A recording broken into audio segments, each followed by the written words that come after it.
Hello, this is Kylie J.N.S with NAC University, and happy Friday. I hope you guys are having a great day and a great week.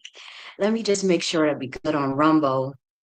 Okay, okay, so we good on Rumble.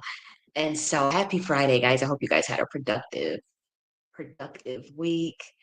And we are back because, for one, I want to say congratulations to the class of 2025. I actually want to dedicate this show to you guys. And we're going to actually do like a little mini celebration because I want to give encouragement to the youth. So I know that there's like a lot of the high schoolers that graduated. What else you have? The freshmen, it's not the freshmen, it's the college grads, the undergrad, masters, PhD. So whoever you are, like I really want to give you a congratulations, and you want to stay tuned for the later part of the show because we are gonna do like a mini celebration, will you, for you guys. But as far as the topic of today, we're going to discuss the concept of narcissism from a societal level, as well as like what it means for humanity in terms of the spectrum of narcissism, and then we're going to get a little bit into like the Greek philosophy around like how the phenomenon of narcissism came to be in terms of a concept, and then we'll break down like the machinations of how it plays out in society, what creates it, um, how to rehabilitate from it, the spectrum of how people in general fall into that category. And then we're going to break down logically, like what it means for society to not nuance the topic and the actual objective definition or the objective ethics and morality around the concept of narcissism in terms of what it means for someone to be self-centered, for someone to be self-absorbed, and then the machinations of what that looks like when someone begins to lack empathy and compassion for others. And so we're going to do like a really deep dive into that topic.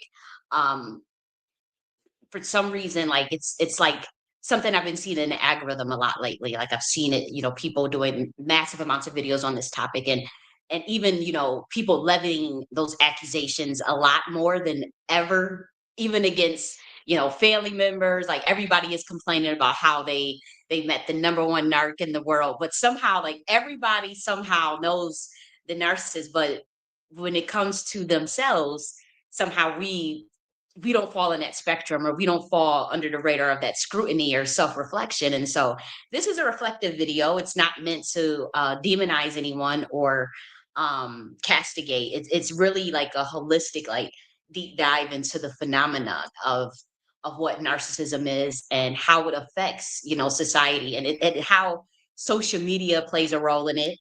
um Ego, the distractions, like we're going to talk about all of that.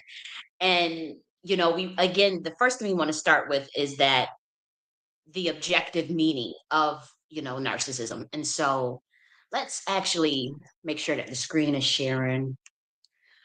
Let's see here. Okay, so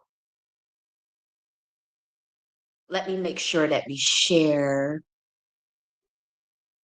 what I'm looking at. Okay, so we're right here. And then I also want to do a sound check real quick. Just want to do a quick sound check before we dive into like the topic and definition.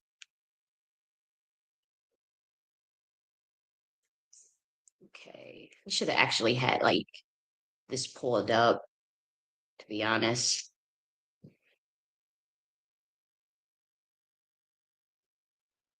Okay. So it is pulled up ready. And the sound is good.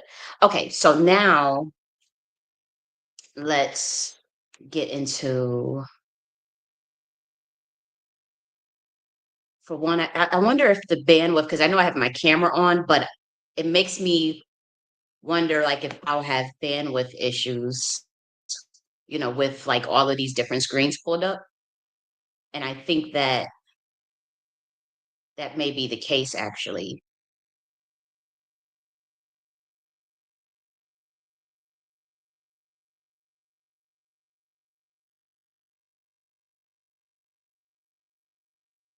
Let me just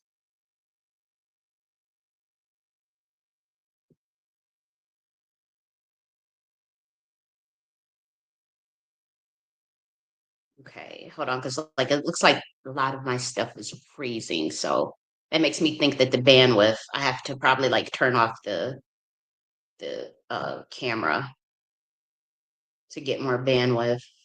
Okay, so let's see if that helps.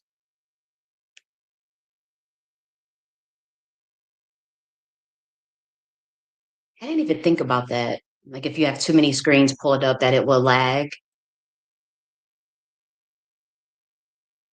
Yeah, I forgot to think about that. I think I have too many screens pulled up. Just a minute.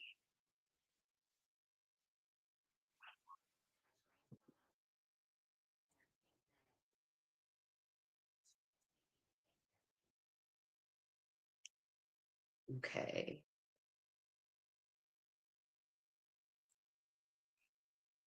almost should be good. I just really don't want to have it. If it's like lagging, then we don't have to have like the camera on, you know.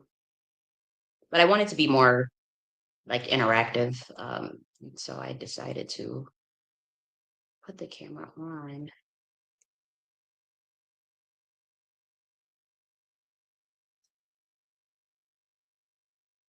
Okay, let me remove this. Let me take this off the screen. Maybe that will free up.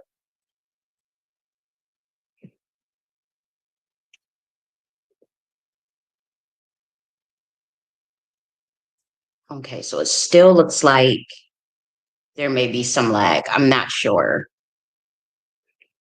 Um, we'll see. Matter of fact, I do want to actually check this on another device just in case.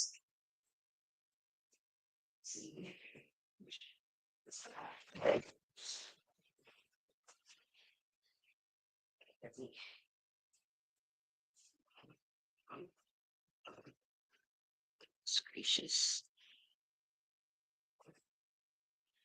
Okay. But nonetheless, we're going to do a deep dive into this topic, and then we'll have a nice little. Okay, so it looks like it's doing. It looks like it's okay on here, but let me see if I turn my camera on if it starts to freeze. Okay, I just don't want to. I just don't want to be freezing. You know. Okay, so it should be fine. It should be okay. Okay, so I'm gonna start to cover what we wanted to cover because I don't want to be too long. Okay. Matter of fact, I should keep this pulled up just in case. I just want to make sure that I don't lag. I find that really disturbing. Okay. But anyways, let's talk about like societal narcissism. And if you're on Rumble, I had to turn my camera off due to bandwidth and having a bunch of screens on, but we are on camera on YouTube and on X. I know I did say I wasn't going to do X anymore, but I found out that you do get the option to opt out of the AI on X.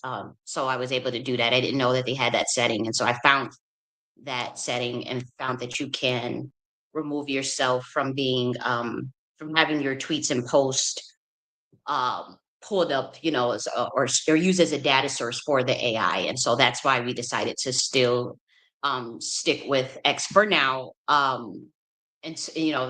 have to look more into the policies. And then same with YouTube's able to opt out on YouTube and then Rumble as well. But I'm also thinking of Odyssey and Vero, I'm going to look into their platforms and see, the machinations and the logistics of what those platforms entail. And then I may migrate over there, but for now we're still on here. So let's talk about societal narcissism. And so, society has been talking about, the common narc that they run into, whether it be their exes or their family members, their parents and whatnot. And it's a real thing. It's a real phenomena, a real it's something that can be very detrimental for a lot of people's lives. But what I want to do is not so much sit and harp on like more of a trauma bonding session. What I want to focus more so is like the actual objectives of what the definition of what narcissism is, and then how it manifests, why it manifests, and then also how sometimes we get so gung-ho around a new word that we learn or a new behavior that we discover, and that how it can get levied unwarranted on people, and what is the fine line between the demonization of people who may be self-centered, or people who love themselves, or who like the way they look, or like the way they are, versus someone who grows so self-absorbed that they lose compassion for other people's, or their ability to put themselves in other people's shoes and empathize with them and have compassion and want to help society. And so we have to talk about like the fine line between what it looks like to be confident and to have self-love, and then on the spectrum of that, when it goes too far, and then we want to talk about conscious narcissism, how sometimes those who experience narcissistic abuse may become self-centered in terms of focusing on themselves as a result of having to deal with certain aspects of people to avoid getting hurt, or to protect the ego, especially say we talk about the concept of the targeted individual, and how they consciously have to navigate mentally and differently from the rest of society, because of even just being on a watch list, or even being surveillance, can bring agents or plants into your life. And so you don't have the same life as everyone else, and so you have to move with a lot more meticulousness, a lot more discernment, that could come off as you being overly protective, or overly critical, or even self-absorbed. And so we have to talk about all of those things. But the first thing we want to start with is the spectrum. And so narcissism is properly viewed on a spectrum. You have the malignant narcissist, you have a conscious narcissist, you have all these different, I think there's like 14 different types. Now, we're not going to talk about like all 14 different types. I think that would be a bit of obsessive, to be honest. And I don't agree with the growing pedagogy or framework around narcissism from the scholarly level. I do have to say that. I think that there's an agenda behind it, to be quite frank. Like, there's an agenda when academia starts to push concepts so frequently without when it becomes like a propaganda and an agenda. By that I mean, like, we start to lose sense of the logic behind it. Then to me, I go on alert. This happened with intersectionality. This happened with gender studies. This even happened to an extent um, in sociology. Where certain ideas would take a life of its own, but then it's designed, it loses its original intent, just like the concept of even stay woke, how that lost its original intent and became something to to kind of as an insult. And so I kind of see that growing in the framework of the pedagogy of narcissism as a clinical study. And I think I want to break down why I think that has to do interdimensionally, and what it means esoterically. Like, why is that happening? Because I think think there's an agenda behind that, to be frank. And so we know that there's a spectrum that most humans, believe it or not, fall on as it regards to narcissism. People usually score in the middle. And so there are few people, believe it or not, that are at the extreme. And so um, score ranges from like 0 to 40 as far as the spectrum. And the average, teenager tends to be, um, or even the average adult rather, tends to fall around the middle or the mid teens in terms of the spectrum of narcissism. So this is something that I think ebb and flows within the human experience, for one. Especially as you see like kids, say at 2 years old, 3 years old, 4 year olds, 5-year old, um, they don't have the concept of rules. They don't have the concept of the difference between I and another person. So when you study a 2-year old, we call them terrible twos, or when you study a 3-year old, a 4-year old, 5-year old, their sense of the world is very, very different There is no, they know I need to eat, I need to sleep, I. That is how a 2-year old, 3-year old, 4-year old thinks, even a 5-year old. And so the phenomenon of quote unquote narcissism or someone being self-centered or self-absorbed, that can be found in children. And so it is a child behavior. And so it usually, when we see it in adults, you know, we talk about the wounded child. There's something wounded there. There could be some trauma that's trapped. It could be even a soul trap that requires a soul jolt. Um, that's usually when we see narcissism in adulthood, especially the extreme forms of that.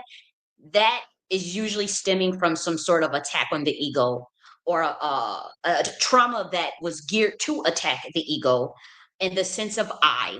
And so what an adult would do is capture and hold on to the sense of I in the extremes. They learn, say for those who develop the extreme form of this narcissism, it's usually stemming from some sort of trauma in which they learn that people are not safe to trust. People are not safe to do you right, to be dependable, to be reliable. And so you start to develop this hyper sense of, well, I have to protect myself and my heart and my space and self-preservation. It can get really twisted. Um, and then when someone is tearing down your sense of self-importance in terms of the ego, and usually a lot of trauma victims develop narcissism. When someone's trying to tear down the sense of ego or the sense of self, the human brain naturally will start to want to preserve it, preserve the sense of I, preserve the sense of self. Now, that can be the extreme form, when people develop dissociative disorders, sometimes even alters to vacate pain and trauma. But also, narcissism is born out of that as well. When someone is attacking the ego, if you notice, like when a lot of targeted individuals, where they start to feel like they start to feel persecuted. Sometimes it can be real or imagined, but or even just perception rather, but most of the time it is psychological warfare, especially like say, um, if you get on the radar of say of a watch list, or it can stem from, maybe you're an author, maybe you're an activist, maybe you're a whistleblower, like, and then you start to realize like people that are coming into your life are usually trying to distract or tear you down or cause mission drift or cause you to lose focus. What can happen is a conscious sense of, I will protect the ego, I will put myself first, I will become more focused on the self. And so when we think of narcissism, it's the phenomenon in terms of its creation. I would say it is very much it's very much stems from trauma on the ego, on the sense of I. And so it's like reverting back to the behavior of a 2-year old, a 3-year old, a 4-year old, where they know the sense of I is important. I am important. And humans generally should feel that way. It's just like, what's wrong with actually objectively feeling that way? The thing is, when you think you're the only thing that's important, or when you're the only thing that matters, that's when it becomes the problem. Because we are all important, and people should, be approached with respect. Obviously, respect is earned, and trust is earned and whatnot. But generally, I would say, you want to encourage people to love themselves. You want to encourage people to look good, feel good about themselves. Why would you want a society where people didn't feel that? Like, why would you want a society where people did not focus on themselves to be the best versions of themselves or to continuously evolve their soul? Now, that is, what a morning star, that's the morning star approach. That's the angelic approach, to when we encourage people to have self-esteem. Now, the issue with society, especially with social media, is that there's a lot of putting on airs. There's a lot of sense of value wrapped up or tied to the illusion. And so by that, I'll break that down. Like, people think that their sense of self-worth and their value comes from their position in society, their status, their money, their education, whatever. And none of those things that are external from you can give you inherent value as a soul. Meaning, once you die, you can't take none of this stuff with you, none of who you think you are, none of the accolades, none of the prestige, none of the looks. You can't take those things with you. And so if nothing, which I wrote about in Naki philosophy, one of the precepts is, if nothing that is external from you in this 3D reality, in this matrix system, if nothing that is external outside of you can give you value as a soul, then how do you find value? Where do you derive value from as a human? And so that was a koan. It was an open question. Okay, we got some people in here. I want to acknowledge some of the people here. This is Nikeen L. Oh wow. I think I remember you from Clubhouse. Wasn't you on Clubhouse? You look beautiful. He said, first time here. Had to subscribe. Looking forward to your teachings. Oh, thank you. And then we have Bench Thinker. Greetings, Kylie. Hi, how are you? I'm glad to see you here. And then we got Supreme Chief Holiday in the building. Thank you. Peace and love, Empress. Peace to the tribe. Oh, peace and love to you, Chief. We got Supreme Chief Holiday in the building. Nakeem LN Bench Thinker. I'm hoping the others come through our bowly. You know, I understand people is working. It's not about me. It's not about me. We talk about the topic of narcissism and looking good. You know, I wanted to do a little, do some hair and put a little flower, but that's a part of, putting in some effort, And so when we talk about, let's get back to the topic. I'm actually going to try Rumble one more time to turn it on, to turn the camera on Rumble and see if there's lag. If it's lag, we might have to turn it off again, but we'll see. But it is viewed properly on that spectrum. And what I, what the issue that I have with the way society is approaching this is that it's a healthy individual should be exceedingly charming. Like, they may come off with an air of confidence or with even an air of, but what I guess what I'm kind of suspicious of is the demonization of people who like themselves, of people who do fall in love with themselves. I don't objectively think that needs to be demonized. I think again, what needs to be challenged amongst those individuals though is when you don't care about other people, when you don't want to empathize with other people, when you want to make it everything about yourself, and when you're so traumatized that you inflict pain on other people. I'm not saying you that's listening, but I'm saying that those people, they become so warped and so possessed by their own trauma that they can't see how their own actions hurt other people, or they can't see how to heal their soul or to go to rehabilitate the self, or even acknowledge or even have awareness that that needs to be done. And so I wish that those that got the PhDs or whatever, and I'm not knocking people with a PhD, I'm in the PhD program, so I'm not knocking people with PhDs. But what I'm saying is when you develop the framework on the clinical aspects of narcissism, you guys have to address it from the perspective of the I, preservation of the ego as a result of severe trauma of those who are the narcissists, but also um, making the fine line between it is okay for people to like themselves and to love themselves and to think that they are important, but they should not center themselves in other people's world. They should be aware of how their actions affect other people. Um, they should be aware that it's not all about them and that other people matter. Everybody gets their space and time to shine. Everybody gets their moment, And I think that's how it should be framed. Like this demonization. I've literally read like in one of these clinical studies that oh, they should be put on medicine. What kind of medicine? We're talking about people who I mean, for one, every human falls on a spectrum of this particular phenomenon. Every human. And then we know that certain things like social media engender it. So why not attack the way we view social media or the way we view society, the value that people put on celebrity culture, the value that people put on those who got money when they may have nothing but just money, literally fiat currency. You may just literally just have that. like no soul, no nothing else, just that. And so, like, why are we not framing the way society outlook on social media is the fact that, okay, if you don't put up these cool pictures on Instagram and show, that you're supposedly living the life, you're a nobody, or if you don't have this Ivy League education, oh, do you have to deal with society, not the individual within society? This is the individual plays a role or impact on society, but society influences the way the individual acts more than ever. And that's just the simple concept of sociology for those who are in the know of that.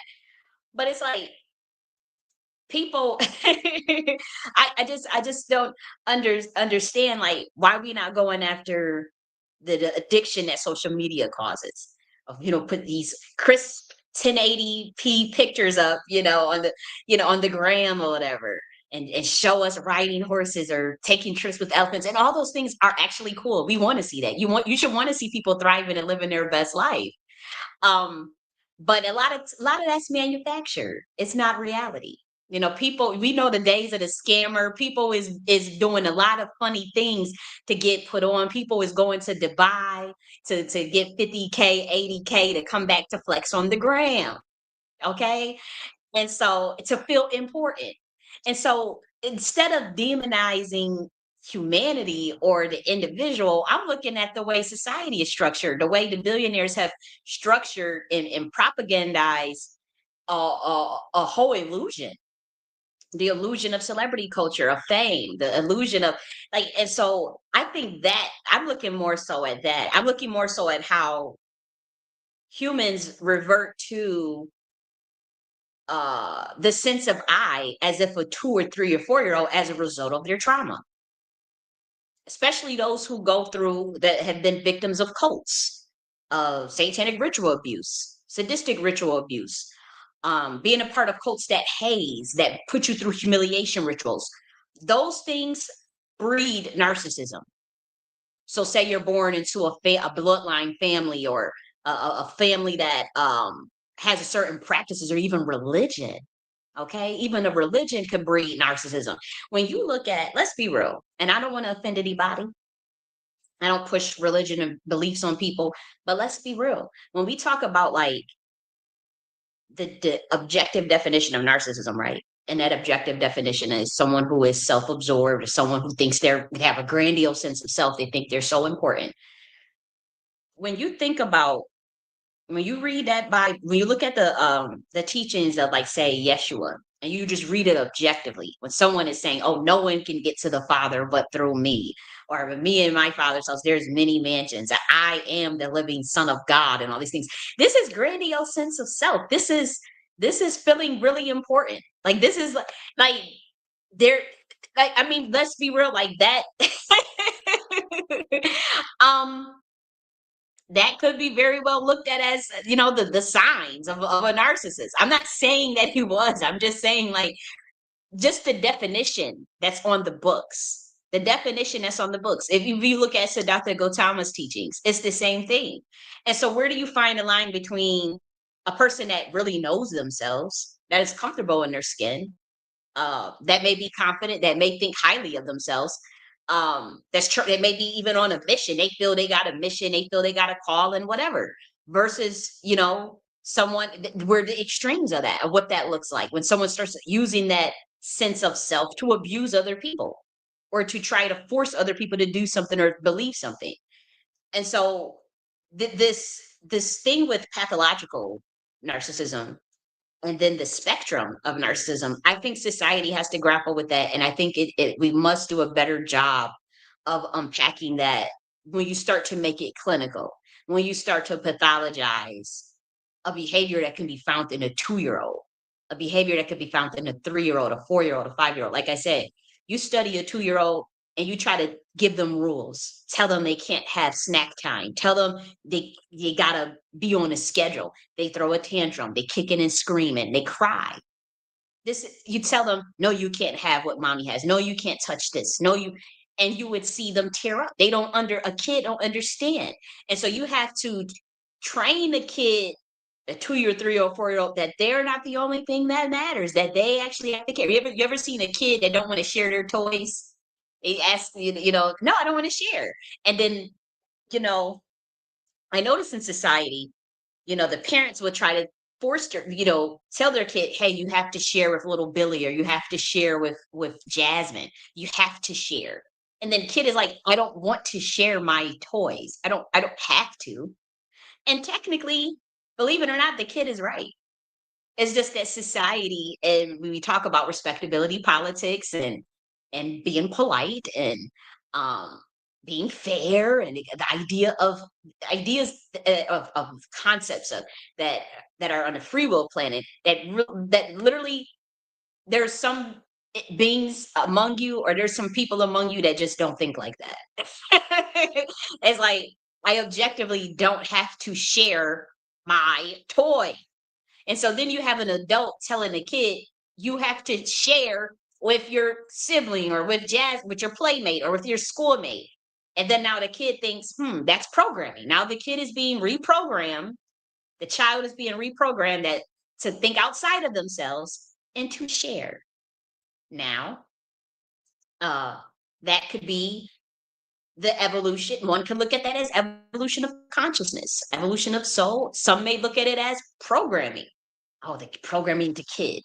But nonetheless, like I said, narcissism, the objectiveness of someone thinking, having a grandiose sense of self, and uh focusing on themselves, being a self-absorbed, that's behavior that can be found in children. We breed them out of that, or we program them out of that, and to think about other people, sometimes to their detriment, because you want people to be able to have boundaries and to have a sense of self when it comes to protection of the self. And so a lot of times, like, you notice the accusation of narcissism being levied on every little body, every little person. And sometimes it's just because the person that's levying it, they no longer get to take advantage of someone being able to put up boundaries, of being able to have standards, to being able to have criteria. Sometimes it's not what you think. Seriously, sometimes it's not just as simple as the person is so self-absorbed and so selfish. Sometimes it's an energy vampire, an energy harvester that no longer has a supply anymore, because the person said they're going to have boundaries. The person said they're going to stand up for themselves and put themselves first and like themselves. And then there's the other person that's like that energy vampire. Oh, that's just narcissism. Up, let's pathologize it. Up, let's put them on medicine, because I can't trick them anymore. They won't buy into the illusion. They putting themselves first. I'm telling you where this stuff is going. I'm telling you that's what society is doing to people, especially charismatic people, and even certain beings, classes of beings. So, we do esoteric studies over here. Part of NACTA University, the esoteric studies department, is our mystery school, so to speak. It's just very open. It's not a secret society, it's a high society, but the esoteric studies department is the mystery school. And we do esoteric studies over here. And I have to say, we talk about the serpentine beings, we talk about certain beings from different dimensions that come and visit. They have human flesh. Even angelic beings that walk among you, interdimensional beings walk among you. And certain beings are known for different sets of personality styles, right? Um, you got Pleiades, or Orion, Sirius, different star seeds on this planet. Let's just be real. You got all different types of star seeds on this planet. Some of them have different types of personalities. Some are known to be obnoxious and arrogant. Some are known to be very stylish. Some are known to be very charismatic. Some are known to be very cerebral, no emotions, no. And I've met those beings. I actually like those beings, but now they don't care. They don't have emotions. But when you're talking with them objectively, you can learn a lot from them intellectually, because they're incredibly, incredibly intelligent. They just lack emotions. And so that's weird to me. But as far as the rationality that they work with and the logic, it is mind blowing. The way they think is mind blowing. You got those beings on this planet. They usually operate at a much higher dimension. And again, they wouldn't they operate totally different than the average human. Then you have the serpentines beings, which is the Nagas. Some of them may have connections to the Atlantean dimension or the Dragon Rider dimension, which is what 125D. Those beings, and I'm going to just speak from experience. Those beings tend to be quite arrogant, uh, quite charismatic, obnoxious, very much sometimes have savior complex. They usually mean very well. They're very well intentioned. They mean no harm. But in terms of liking themselves, yeah, you know, those beings tend to be on that spectrum. Those beings usually get targeted in this particular matrix. You could study it through the different mystery school systems that you guys have, the different cultures, religious texts, and you'll see what I'm talking about. There's a specific beings from specific bloodlines that tend to get targeted. Uh, but what we're seeing, the reason why I'm bringing this up is because what we're seeing is there's a certain class of beings that are being labeled narcissists and being demonized, and it's being pathologized, and then they're being told that they have to be put on medicine and that the rest of society must ostracize them. That is being done from the top down. That's being done from an extremely high level by the powers that the players that were. It's not really the powers that be, but they have identified a class of beings on this planet that are usually Nagas. They're usually coming from the Atlantean starseed energy. Um, or primordial energy. Those class of beings on this planet are being targeted and labeled narcissists and being told that and being pathologized because of their personality style and the fact that they naturally have the ability to influence. They naturally have the ability to influence and they don't buy into the matrix or the illusion. So these are incredibly intelligent beings who see through the system, try to get other people to see through the system, want the best for other people, but they can be obnoxious because they're young souls. They may be ancient compared to, say, other beings on this planet, but in the evolution of in the soul consciousness, they would be at the angelic level. Even if they are a little bit higher than the angel level, they would still be at, like, say, a dragon rider level, which in the human, let's just break it down. In the spiritual realm, that would be like a teenager or somebody that's a teenager in human years. And so when you as a teenager, what do you get? A teenager, they think they know it all. A teenager is obnoxious. A teenager, you can't tell them nothing. They don't like to follow the rules. They explore the world. They take risks. They don't calculate risk. There are in the spiritual realm, there's a class of beings like that. They're morning star beings. A lot of them are from Venus, Saturn. um they have a lot of ties, or they have ties to very primordial energies, like melanin.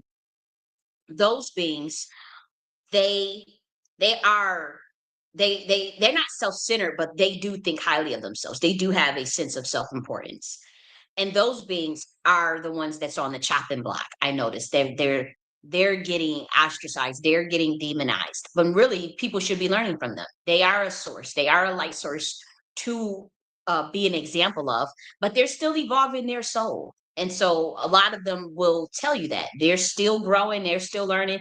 They but what you want to be able to identify as far as when someone is malignant and when someone just is obnoxious or uh growing and just likes themselves, like the way they look, like the way they talk, maybe they think they're really intelligent or whatever, they feel good about themselves. The litmus test is, can they have compassion for other people? People should not dim their light.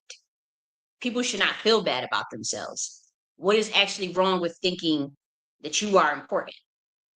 Yes, you are important, but other people are important too. Think highly of yourself. Think highly of other people too. Have compassion for your fellow man. That's the difference between someone that's malignant and then someone that's just growing through traumas or thinking they're important. you know, uh, what that's the litmus test. Do you give a damn about other people? Can you empathize with other people? And if that's you, then maybe you do, even if you did fall in the spectrum of narcissism, because you think you're important, or you think you say you come from a powerful bloodline, or you come from a royal bloodline, or what's wrong with saying that? What's wrong with feeling that? What's wrong with resting in that? Maybe you like the pedigree you come from. Maybe you like the things you have accomplished. It's okay to like the things you accomplished. But the thing is, just know you can't take it with you. You have to consciously know. Yeah, you should strive for greatness, but we are all going towards the same location. Which is death. And death is not a bad thing. We are going through the phase of growing old. Getting every day you grow. And the only thing you can be certain of in life is change and death to an extent. But even what's the death there? There's different types of death.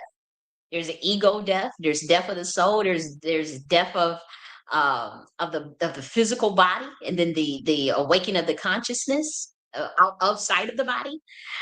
There's the walking dead. It's people that's walking around NPCs, and they're the walking dead. So there's different types of death, and so um, we know that there's going to be constant things of change. We know that there's going to constantly be an ebb and flow, and so if you do fall in that spectrum of narcissism, and thinking you're important, thinking you're the shit, liking the way you look, like spending maybe spend a little bit too much time in the mirror. Maybe you embrace liking yourself. Embrace thinking that you are important. Just know that other people are important too, and care about other people. Help somebody at the end of the day. Be willing to give someone, not your last, but helping some people when it's advantageous. Now, if you're dealing with an energy vampire, or you're dealing with being targeted, you have to consciously be more self-absorbed than what you would normally be. Like, even with this situation I've been dealing with, like, I had to consciously focus more so on myself. I had to consciously. It's very unnatural for me. Um, because I tend to have a bleeding heart, because I tend to want to help. That could be a part of a savior complex that I'm working on. But it constantly wanting to give, give, give. And it was like, you're gonna attract energy vampires. You're gonna attract someone that wants to take. And so you have to be aware of boundaries. You got to be able to put them boundaries up. You have that discernment. Say no, and don't feel guilty about it. Don't let people try to say, "Oh, you're selfish," because you won't be an energy supply for them. You won't let them feed off of your good godly energy. That you're working on yourself. You're doing your meditations. You're trying your best every day. And someone that don't want to do the work wants to ride off of your energy. Wants to sacrifice you. Wants to try to birth swipe, destiny swipe. You say no, and you get them people right out the pain. Don't feel guilty about it at all. Let me just make sure that I'm not lagging on here. Okay. So Bully Bully is here. I was just thinking about you, Bully Bully. I just said your name earlier. And then Supreme Chief says we need to learn to uplift each other instead of tearing down. That's correct. And that's what I'm about. We want to uplift each other. And I have to admit, when someone tore me down, I tore them down back. I have to admit, I did not take the high road. Um, I didn't. I want to see if I can change the settings of this. Like, they have like these different like definitions. Like, what's it called? 1080 and 720 and all that. But I guess it's okay. I guess it's okay. But we talk about narcissism, and I'm all on the camera. But nonetheless, let's make sure you can see. Oops, didn't mean to do that. Okay, there we go. But I would say yes, tearing each other down is a no-go. And like I said, I know for a fact that if someone tore me down, and this is the part that I have to work on. If someone was willing to get at me unwarranted, talk about, I would do the same. You insult me, I insult you back. And I have always been like that. And I admit that that's childish. I admit that that's something that it's in me that has to grow. But I know that I don't know how to take kindly to disrespect without, what they say, an eye for an eye, a tooth for a tooth. Then they say that was the old law. That ain't no old law over here.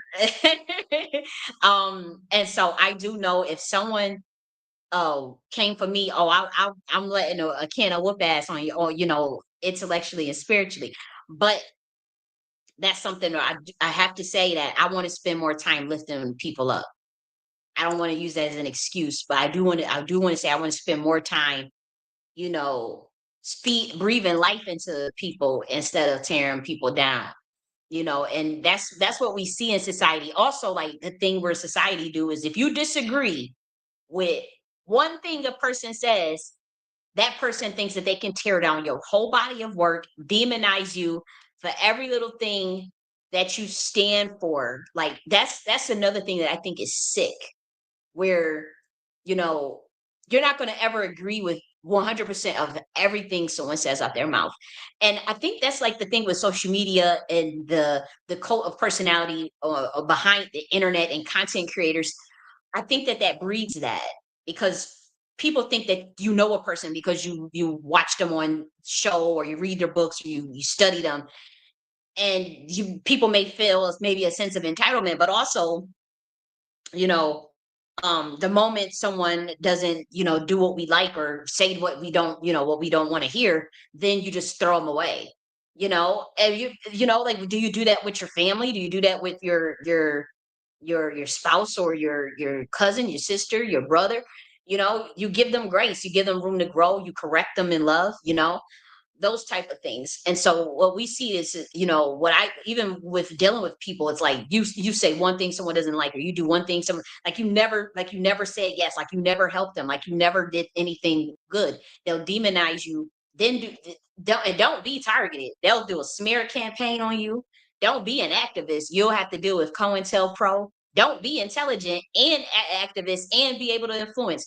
Oh, they coming for you. They're coming for you hard, in whatever capacity, whether you just thinking you doing something simple, talking on YouTube, doing your little show, you know, being free, or you just thinking that it could be something real simple. You could be talking about something that, getting people on, that's more, making people more self-determined, making people more sovereign, talking about, homesteads, or talking about co-ops, or talking about community gardens, all those things where you want people more free, or more in tune with nature, pretty much more weaned off of the system, weaned off of the matrix, weaned off of social media.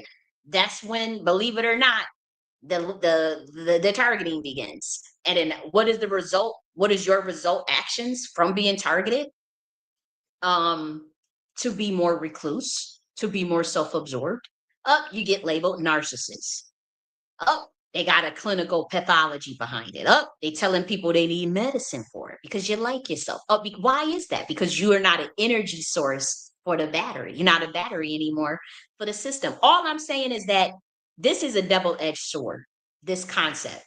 And I know that they are demonizing a class of beings, Nagas bloodlines, powerful Hebrew bloodlines, serpentine bloodlines, Tartarian, Atlantean, Sirius, Orion. A lot of these primordial bloodlines happen to be the ones that, are all of a sudden getting labeled narcissists, because they are awakening. And yes, they may, Atlantean beings have always been obnoxious, always liked themselves, always thought they was the shit, even as they admit they're growing.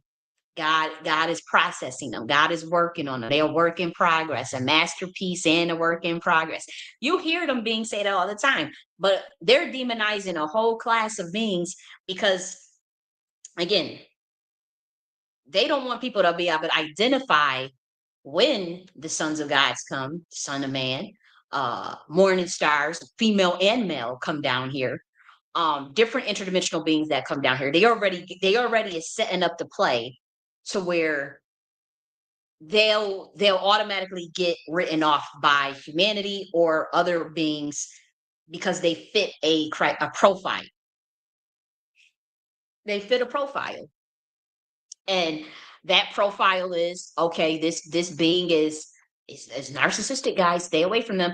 But they're not giving you the proper definition of what narcissism is. Narcissism, my definition, is a energy vampire who has to have excessive need for validation and excessive need for admiration, and are delusional and use becomes obsessed, possessed by their traumas, and results to childlike behavior to hurt and inflict other people, and play mind games with other people and mind control people.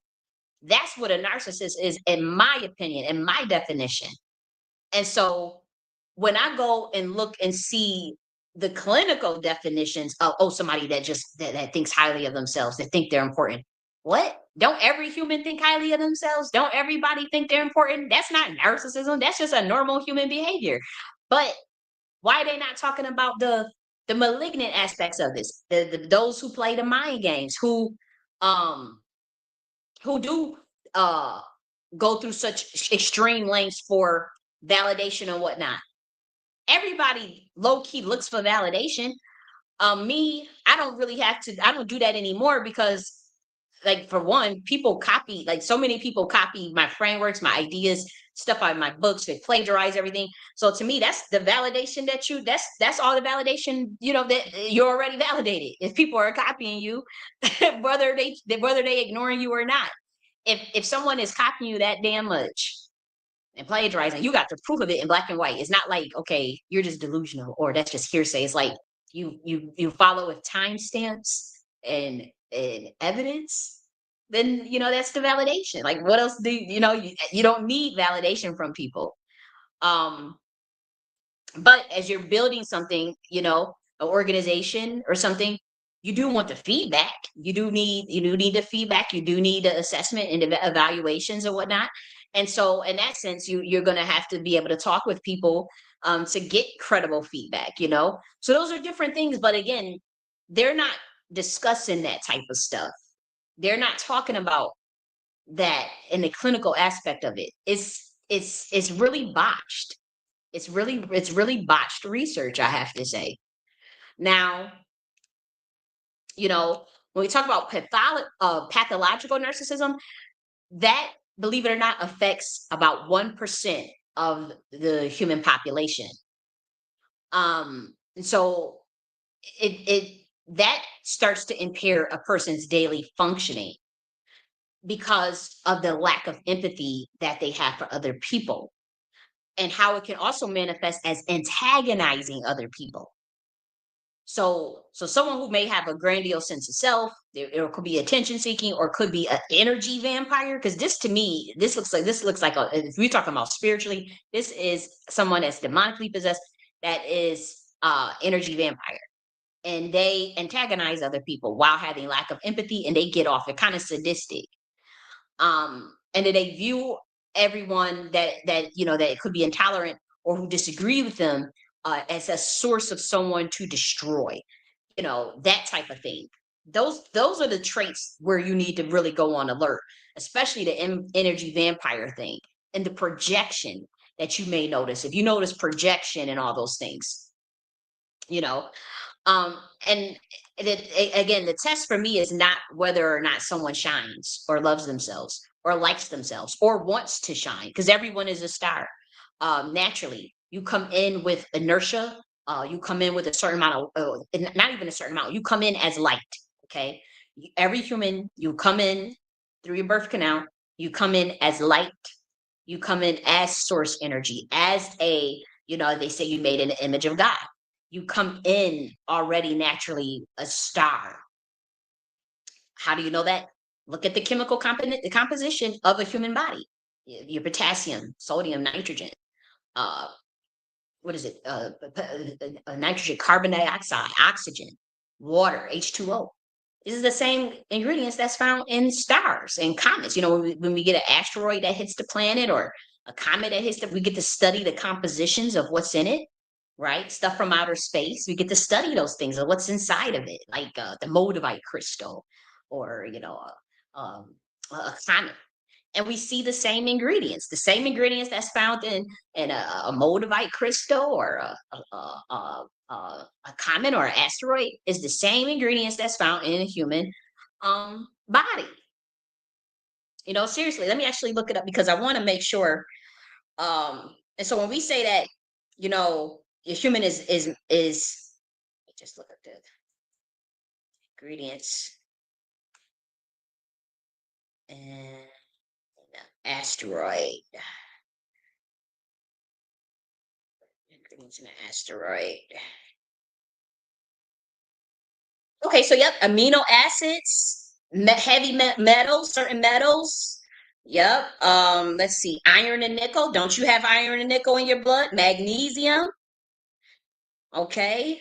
And then some of them, obviously have gold and silver, but don't some of us drink colloidal silver? I do colloidal silver. Don't some of you do gold nanoparticles? I do. I drink gold nanoparticles. I drink colloidal silver from time to time when you need it. And so these are the same things that we are connected. That's the point. So when we say that people are stars, or you're naturally that, you don't have to go to be that. You don't have to go to seek that, because you already are that. So you should be thinking you're important. You should be thinking highly of yourself. You should. And so let's see what else is in there. Yeah, so there's some amino acids, nucleobases, water, ice. The asteroids have there has been, from the outer regions of the asteroid belt, they did find some water. I'm reading from my phone, so that's why I'm looking down. Ammonia, salts. We have salt in our urine, salt from in our tears. And so that lets you know. So that we're and the sample that we're talking about, there's a Bennu sample that was published in Nature Astronomy, and they revealed crucial molecules for life. Okay, and that was an asteroid sample named Bennu. Silicate rocks, metal, nickel, iron. I think that's pretty cool. But again, those are the same things that's found in humans, And so, like I said, you should see yourself as important. You should see yourself as a star, but like I said, the test is not whether or not someone thinks highly of themselves or even have a grandiose sense of importance. The key is not to become so self-absorbed where you lose touch with humanity, where you start to lack empathy for other people and their situation. And that litmus test is your capacity to love others, to put others first while establishing your boundaries. You have to establish your boundaries. Um, Loving yourself enough to know when to walk away, uh, to feel, to acknowledge the soul, to acknowledge the things that matter. The material stuff doesn't matter. Uh, the external stuff outside of you doesn't matter. The perceived status and prestige, those things don't matter. They come and go. They're fleeting. And so that's what we have to hold on to when we talk about, like, the idea of the narcissist. But like I said, the demonization of people who focus on themselves, I don't like that. Like, people who put effort into their appearance, their looks, their intelligence. Now, we know that God is no respecter of persons, but God does give everyone, a unique gift, a unique skill that should be appreciated by society.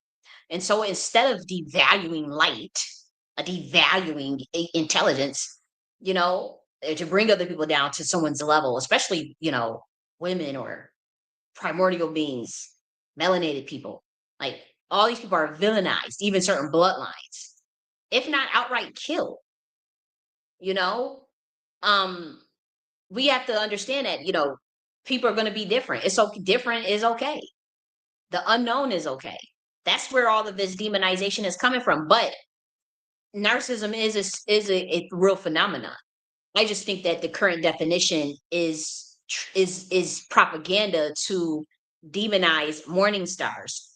But when you think of the malignant aspects of it, of an energy vampire who has zero empathy, who gets possessed by trauma, who has no compassion for others, and who antagonizes people to abuse other people and derive pleasure from that, and a sense of self-importance, that's, to me, is narcissism. And that is something that's where you want to put, that's has to be pathologized, because a lot of people can get hurt if you don't deal with a person that behaves in those manner.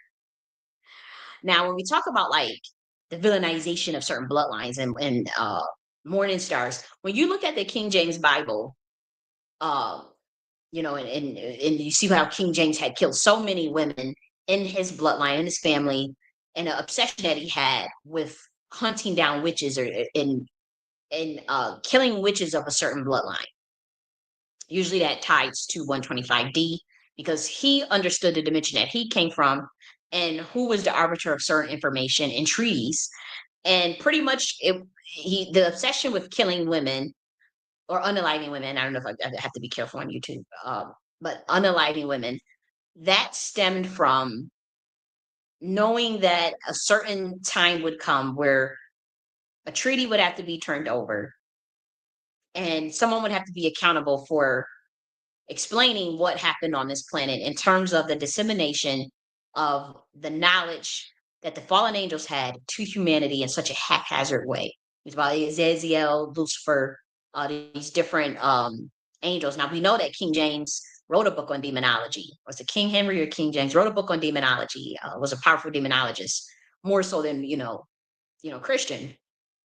When he came up with the King James Bible, it was geared towards, believe it or not, for those that's in the no, it is a hunting mechanism. It's obviously the same rendition of what we know as far as the radiation from Hebrew to Greek to Latin to Greek, and the various Orthodox versions of it that I think that there's the Ge'ez version, that's just the Ethiopian version.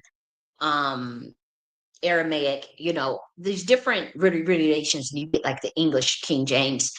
But for that particular secret society and that man, that demonologist, put codes in. I'm not going to give the codes out, but because those that's in the know, that put codes in to be able to draw out, rather, or hunt down the women that book applies to, and to off them, to target them and off them. They're coming from the bloodline of King David and Solomon, but also there's a convergence with the Commission science. Now, we talk about interdimensionally, and for those who know how to identify interdimensional beings, or even the epigenetic bloodlines that people come from, the epigenetic, not the DNA or the genealogical aspects of things. We're talking about those who know that the spiritual world is real, pretty much. They designed that book to be able to draw out a certain bloodline, and systematically, since that book conception and even before then, they was just able to do it, because they have to tell you what they're doing before they do it. But that has been going on for 2,000 years, literally since. And obviously, when you look at how the Roman Empire was putting people on crosses and crucifying people, uh, that those are humiliation rituals, and those are obviously blood sacrifices, so to speak. But it gets much deeper in terms of who you target. The idea of COINTELPRO is very, very old.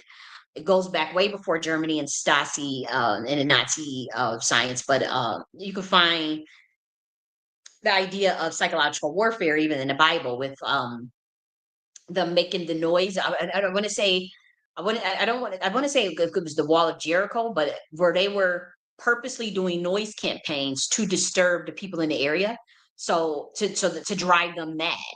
That's in the Bible. That's psychological warfare. That is COINTELPRO. When you look at the way King Saul targeted King David, plotting on them. When you look at the book of Psalms, of someone, he's talking about they're after my soul, or after me, I'm constantly fighting. That is the same concept. It's the same thing. And so this idea that, bloodlines will get targeted, that's been around for thousands of years. But what we see today in 2025 is that now they're doing it by the beings. But I'll be real, the beings are a lot more intelligent, and also a lot, not just intelligent, but a lot more savvy uh, spiritually than those that are currently in power right now, and that are aware that that treaty is up and that the time is up. They are aware of that. And so they have concocted things very subliminally. In addition to psychological warfare, smear campaigns, watch lists, illegal surveillance, COINTELPRO, they now have, I mean, because they have to keep going to the next step, right? And so now the next step is AI surveillance. The next step is demonization and pathologizing of normal human experiences and normal human emotions. So labeling them narcissism, labeling them narcissistic, ostracizing them from society, demonizing and smear campaigning, and then um, that cuts off their ability to influence other humans, and it undermines their credibility. So that's what I'm saying is the new way in which they're using pathological uh, behaviors, or not even, they're pathologic. How do I say this? They are pathologizing normal human behavior and not addressing the factors that create that behavior and the extremes of it, but also not dealing with what the actual phenomenon is. Like the phenomenon is narcissism, and the phenomenon is of what that looks like. We have the evidence of that, but they're not dealing with that. It's like it's like they're creating a hodgepodge, like a one size umbrella. Up, you dress nice. You're like, I literally saw where it's like, oh, if they put too much thought into their appearance, that means they're narcissistic. No, it doesn't. Oh, if they think highly of themselves. Oh, if they think that they're important. That doesn't mean that. How is that dangerous? How is that wrong to think highly of yourself? What now? Now you just taking this now. Now it's an agenda. Now you making me suspicious, and now I want to look in deeper as to why you're putting such a just a blanket thing on everybody. And I found out. I'm like, they trying to ostracize certain beings, certain interdimensional beings. A lot of the times, those Atlantean beings tend to be melanated. You know, the Tartarian beings, and there's a group of them that are considered sons of gods, like these morning stars. And when they are revealing themselves, they are back and they are out in the open, and they want to be out in the open. And those are the beings. Those are the beings that are actually getting getting labeled, and so we I wanted to do a deep dive on that. And so let's talk about, yeah, so people should be focused on their self and their growth. And like I said, social media engenders narcissism. And so, I like the little social media thing. I actually do. I like social media. I just think like where it's going with the AI stuff is dangerous. Like I don't like how people can come up with an AI avatar of themselves, and the AI can sound, walk, and talk in your likeness, and other AIs can study actual humans and then derive content and then make an AI YouTube channel and an AI, like something about that is weird to me. And I just can't get with it. That's why I was so freaked out. I was like, I can't, I was so freaked out with with the policies around AI. It just made, I was literally like, okay, I'm not doing no social, I was just freaked out. But I had to look at stuff and okay, we can opt out on YouTube and on X and stuff. But I still think that something is dark about this, like about that AI stuff.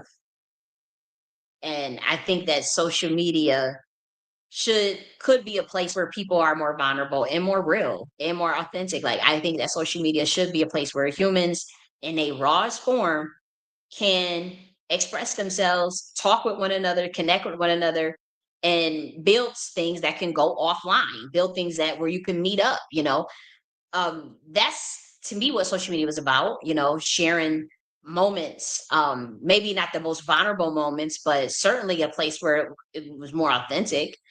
It used to be the wild wild west. Like YouTube used to be the wild wild west. You used to be able to say anything on here. They used to have a lot of conspiracy. I remember they got rid of all the good conspiracy theorists. They got rid of all the good people that was asking questions, thinking, talking, or they shadow ban your ass just like me. They shadow ban you. They'll do you dirty. They will do you dirty, especially if you have the ability to naturally influence, or if you're really really intelligent. Like I remember they got Leo Zagami out the paint. I remember Oxtails. They got Oxtails. I mean, I wonder if Oxtails, maybe he quit social media, but like it was like people that will give you some real soul game, like stuff that can help you get out this matrix, like stuff that can really help you. They them channels are so shadow banned, or if not gone. Or even if people was just talking about, like, say, replacement theory. I remember there was a huge thing back in the day about like cloning centers and all those things.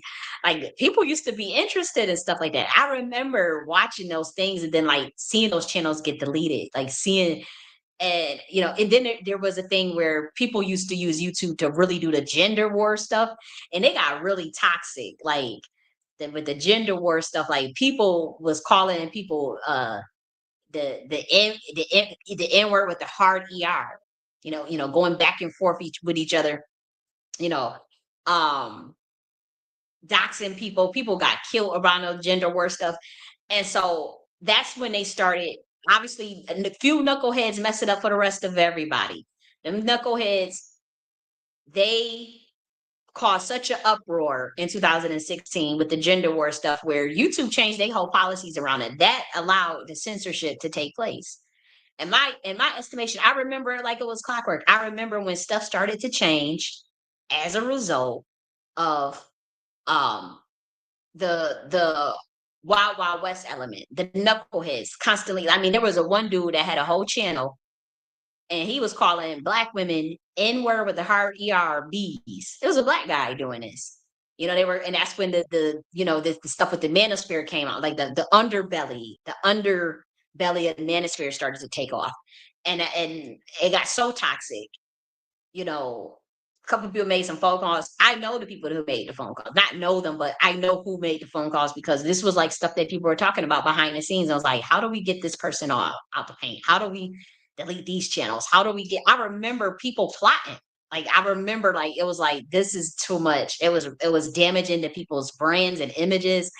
And so that's when YouTube started to change they whole algorithm. They did. I will never forget that. And it kind of it kind of like engender you, like we said, we give people 1 inch, they're gonna take a mile. And so that's when censorship started to creep in. And believe it or not, that's when everything that was questioning the status quo, stuff that was outside of the norm, that's when all of it got taken off. And I didn't agree with that part. But when you let the door open for one thing, then that's when everything gotta go. But it's also, it doesn't have to be. It's just that people, you never let a good crisis go to waste. And so, um, people feel like they have an agenda, they want more censorship, and they want to reprogram society to think a certain way. They'll use a very legitimate um cause. Maybe you as far as like hate speech and clamping down on hate speech and hate propaganda, or inciting, like literally a black woman, Asia McGowan, she died behind that manosphere gender war stuff. Asia McGowan, she died behind listening to certain people on the internet. They stalked a person, and they stalked this young lady and killed her based off of stuff in the gender wars. That's like a fact. Like everybody knows that story. And so something like that, you want to clamp down on something that's so serious about that, like something that serious. And then, you'll have the people that are trying to wake up society. That's now the system says, okay, let's go after them too, because they're talking about uh mind control. They're talking about whatever, what is it, cloning centers, and they're talking about uh the truth movement, the secret society. They talking about some stuff that we don't want people to think about, that we don't want out. And so that's when they clamber on all of it all.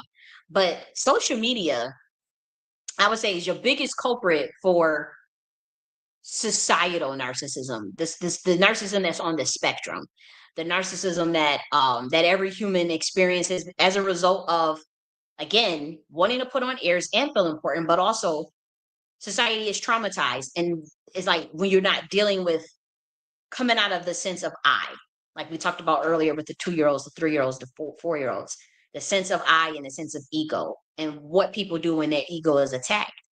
If the ego is attacked, or the sense of importance is attacked, you become self-absorbed. You stop dealing and connecting with other humans, because they're going to make you feel less important, or they want to tear down your sense of self. And so you stop dealing with people. And so you're focusing on yourself. And so that's how it that's how narcissism is bred.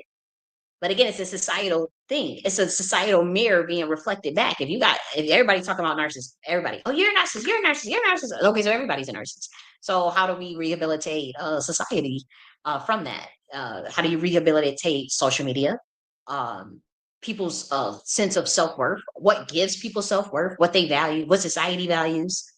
Those are the things that needs to be tackled in order to deal with the spiritual malediction or the spiritual malnourishment around societal narcissism. And then also having that healthy balance of people feeling good about themselves, of thinking that they are important, of thinking highly of themselves, you know. Um, and also, like I said, we just have to remember, the Supreme Chief Holiday even said, we want to uplift each other, not tear other people down. And it is okay to like yourself, uplift others in the process. Don't take a ransom against the innocent. Don't sell yourself short. You know, um, a lot of people are born into certain situations. Like I said, certain bloodline families. If you've been through SRA as a child, say you was born into a cult or your family got involved in cults or something, um, or you have Masonic debt, you may be born into a family of malignant narcissists. You may have been born into an actual spiritual war zone, and you may be, say, the scapegoat, the black sheep, you know, the targeted individual. That's something that you know we want to acknowledge too, like because you may be a victim of narcissistic abuse, and many of and even if you do have narcissism yourself, you still may be a victim of narcissistic abuse because hurt people. Most of the time, those that get victimized, they can be an abuser, and so there has to be more around rehabilitating just the human experience and the human soul. It doesn't require medicine, it doesn't require pathologizing, it doesn't require demonization. It requires rehabilitation and soul retrieval and soul recovery, processing trauma. Simple as that. More love in society, more love, and also encouraging people to enact on their natural spiritual gifts. We want to do that as well because we have to give people incentive to build. What incentive to build if a system steals everything you do? Like how they steal like a lot of melanated people's inventions and whatnot. How Nikola Tesla got done dirty by his inventions. Lewis Latimer got done dirty. When they were coming up with his inventions. I think did Alexander Graham Bell get did dirty, or did he do other people dirty? But I know Lewis Latimer. He had a lot of his inventions stolen. Nikola Tesla, a lot of his inventions stolen. Like these are brilliant minds. People may say Nikola Tesla was self-absorbed because he had a relationship with a bird. He thought, he couldn't connect with a human. And, people say, oh, that's narcissism. No, not really. This is a person that was targeted, systematically abused by JP Morgan in the banking industry because he was talking about giving free energy to humanity. So he actually cared about humans. He actually gave humanity a lot of secrets in terms of understanding energy and vibration. But yet they demonize this person. But we're talking about and then they steal his life's work and steal, and then labels him a weirdo and says, oh, but there's no incentive to build because the system, if the system steals everything you do, then you as a living human being, they want to use the human beings as a data source to train the AI. And so, I mean, what incentive is there to build if they're going to try to build an AI copy of you? And it's trapping. It's trapping, so there's going to be trapping to a lot of human beings because you want to be able to be released as far as being a living spiritual being. You don't want to allow these corporations to use you as a source. And another thing that we have to consider is that there are people who will do no spiritual work. They won't work on themselves. They'll do no self-development. But they get to sit, online, or they'll sit in their groups and their back channels and set up smear campaigns against good souls, as if they are the arbiters to judge other people who we're not doing any of the work that they need to do to evolve their soul. Is focused on people who are doing the work to evolve theirs. And then they have criticisms and they have judgment and they have things. These people and they want to label other people narcissists when they themselves are without doing any spiritual work. They want to criticize, but then you look at their life and it's like what? And so we have to be aware of boundaries and when someone is trying to run game on those of us who have decided to put ourselves first, to be more aware of our energy and what's worth giving our energy to be less distracted by the matrix and the illusion. So now, because we understand that there's an illusion, now we're the bad guys. That's what's happening because we understand that society is full of horse crap, and now we're looked at as the ones that have to be controlled. Don't break your programming. Oh, you really But I think that another thing that I think will help people is if we just focus on the people that that respect us and love us. You love me, I'll love you. You know, but we shouldn't play ourselves down to make other people feel better. Like everyone is responsible for their own stuff. Like I take accountability for the shit that I do, the wrong that I do. Um, can self reflect. I can introspect and say, you know what, I could have did this better. I was wrong on this. I could do. It's about accountability. Accountability is love, though, and accountability is trust. It's within yourself and how you handle other people when you hold other people accountable. It's not a demonization or this abusive thing to try to modulate people's behaviors. Can't modulate people's behaviors with abuse or with mind games. You know, and generally people respond well to to criticism when there's trust and love, and that's what accountability is. Okay, accountability. I trust myself to hold myself accountable, to be accountable, and to do self reflection and introspection, to do the change in the work that I need to do, working on the flaws, being realistic with myself. What are the things that I can work on, and admitting that and writing it down. I don't got to go and be a walking apology to the world, but in the end of the day, you know what you can be doing more of. All of us do. Okay, I could be doing more of this. I could be, working on this, and then do it. Just um. But I think that's I think the accountability factor in societal narcissism is also something that has to be talked about in terms of like the rehabilitation process. Um, Also, not reducing not reducing expectations or grievances to just being upset about society.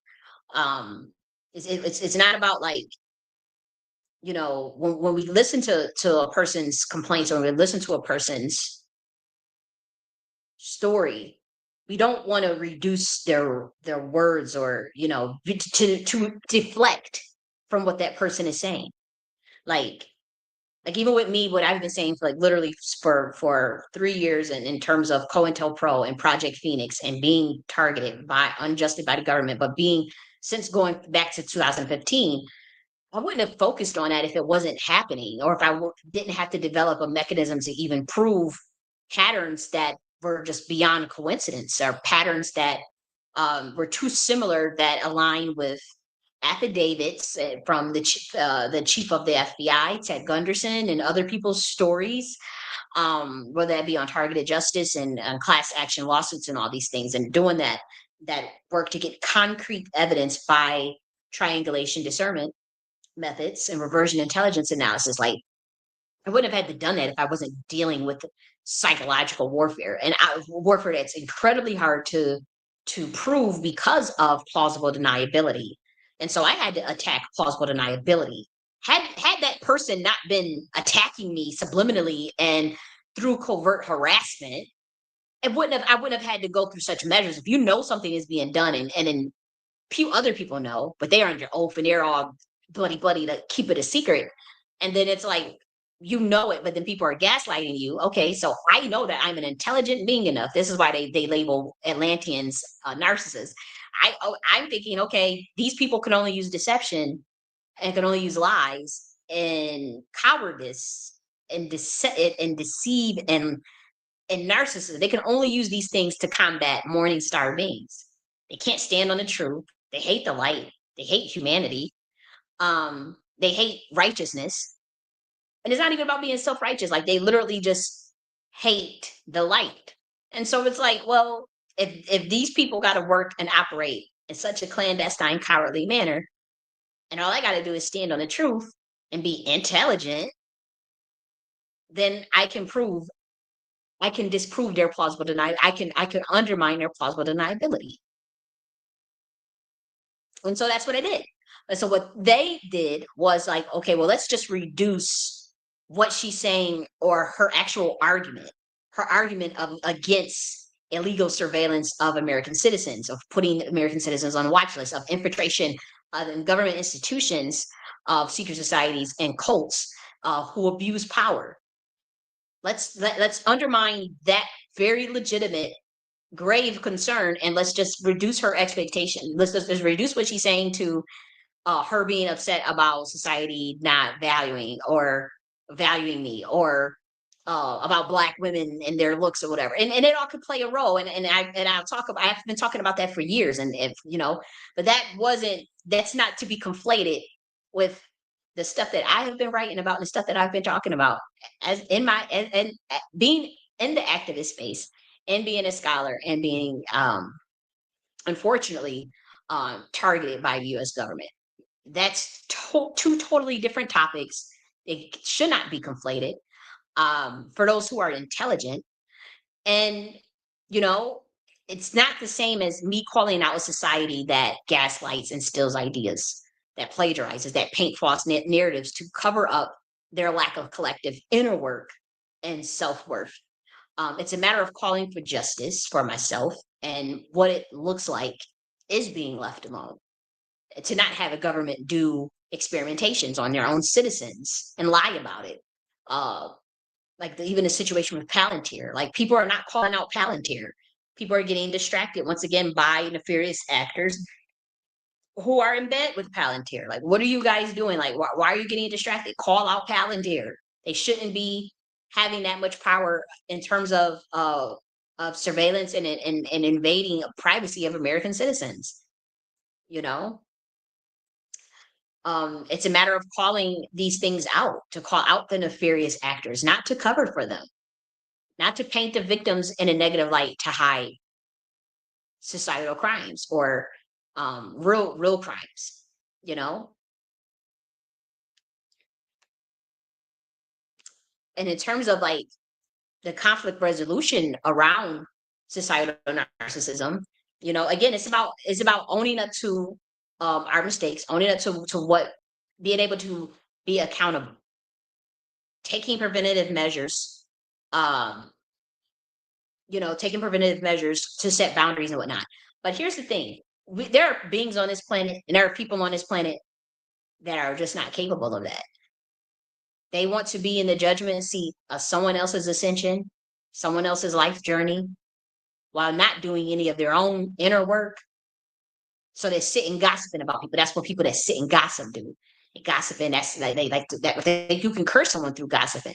They gossip about a person constantly. And they're doing it privately. And then when you come out publicly and address it, then you look like the bad guy, because they're doing all their stuff covertly through their little secret society, or through their cult or whatever, and you don't have that. And so you get frustrated and just come out publicly with it, or even in your own relationship. You know how sometimes you get with the your spouse could be the one that's doing all this narcissistic stuff to you, covert stuff, can have the greatest perception of their image in the public. And so the public, when the first moment you spaz out, all eyes is on you. They're making you look like the bad guy. This person plays calm and cool, and you're the one that's looking all unraveled and uneasy and unhinged after they done spent years in covert harassing you, psychologically manipulating you. And so, that's something else that you want to think about. And you know, also societal insecurities. the trauma dumping that people do on one another, the trauma bonding that people do on one another as well. And what when we think about like this group of people that go through lengths to hide or omit or downplay the seriousness of violation of human rights, especially like in the days of Palantir, the days of like this AI stuff. Um, why you should ask yourself why are they going through such lengths to downplay, the seriousness of being anti-humanity. Like they said that it's something in this where you can't the state can't do anything about AI for 10 years or some shit like that. Like that's crazy. What if AI, like you want anything you build, you want it to be human centered or spirit centered, you know? And so when it comes to like another aspect of societal narcissism, we want to also talk about like why are people focused on someone or something that you don't care about? Because a part of this, an aspect of societal narcissism is organized mobbing, organized bullying, workplace politics, organized stalking, sadistic stalking, like revenge for hire plots on people. That's all an aspect of narcissism. That's all. Like we talk about the syndrome of the flying monkeys, how a manipulative narcissist will get all of the neighborhood against you, or have a team of flying monkeys be able to blindly follow whatever the leader has said about you. That's how cults work. You know, that's all societal narcissism. And so we have to ask ourselves, for people who participate in those kind of phenomena, why are you focused on someone that you don't know or you don't care about? Why are you not just focused on yourself? You know. Now, like I said, the danger to me is when you see a person that's an energy vampire and narcissistic, they don't have boundaries. They're going to feel entitled. They will violate you, and they will seek to own and control you. And that should always be a red flag. That's to me is when that's when they don't have any compassion for someone, no empathy for another person, they're not able to love one another. They focusing on shit that don't matter. That's when you want to run for Dodge. That's when you really want to run for the hills. But just be careful, because not even just be careful. Just going forward, just know the difference, because society, they are from the top down, from the academia down, they want to reinvent or redefine what this phenomenon is, and it's a blanket for just pretty much a regular human, pretty much. And so we have to make sure not to pathologize um gifted people to try to get them to lower their light, or to lower their gifts, they're talking about putting these people on medicine, you know um and then the spiritual warfare aspect of things, like not seeing everything as a competition. The reason why we're having issues with this aspect, with this particular segment of society that is going after, say, morning stars, is because they think in terms of zero sum game, and they think of everything as a competition. You know, and they're not focused on themselves. You like it's just weird. But I think another thing that should be happening is that society should be encouraging healthy self-esteem in people. Like it should be encouraging healthy self-esteem. um I don't understand like this setting up this McCarthyistic witch hunt of people who think highly of themselves. I find it's like it's coming from the top down. It's like trying to reprogram everybody on a script, a very basic script, to usher in. I know this may sound extreme, but like the extremes form, and when we talk about like military science, we talk about how to shift and mold collective consciousness into herd sheep, or to herd people onto a script or a screen that they want you on. The extreme of that is communism. The extreme of using the misdiagnosing or the using the phenomena of societal narcissism and the way you deal with that in terms of the demonization of a person that just likes themselves or has a sense of I. The extreme of that is ushering everybody into a communist basic, very, very basic human lifestyle. No one gets stressed. No one puts thoughts into their appearance. No one wears makeup. No one cares about how they look. No one focuses on themselves. No one dresses nice. No one develops. No one focuses on, grooming, that type thing. That's the extremes of what the over pathologizing that's honestly what it could lead to. Um, I think because I think I wanted to talk about the Greek mythology behind this, but I wanted to make sure that I at least covered all of uh, the notes, and like I said, the extreme form of that is to usher in communism, but it's to make other people suspicious of people who think highly of themselves. So it's just reprogram. It's just social engineering essentially. And again, the focus should be on how is narcissism created, which we talked about, usually trauma that has to focus on centering the I or becoming self-absorbed due to attacks on the ego, whether that be in childhood or just a person has to deal with trauma-induced programming. And then we talk about the conditions that create narcissism, not demonize the actual condition, because everybody falls on that spectrum, which is it's usually sadistic abuse, cult created, social media, people attacking and isolating can lead one to preserve the ego and sense of self.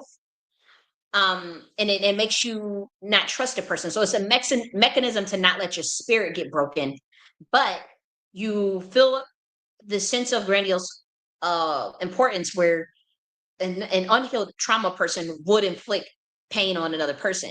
So that's you have to deal with that part from the more pathological realm.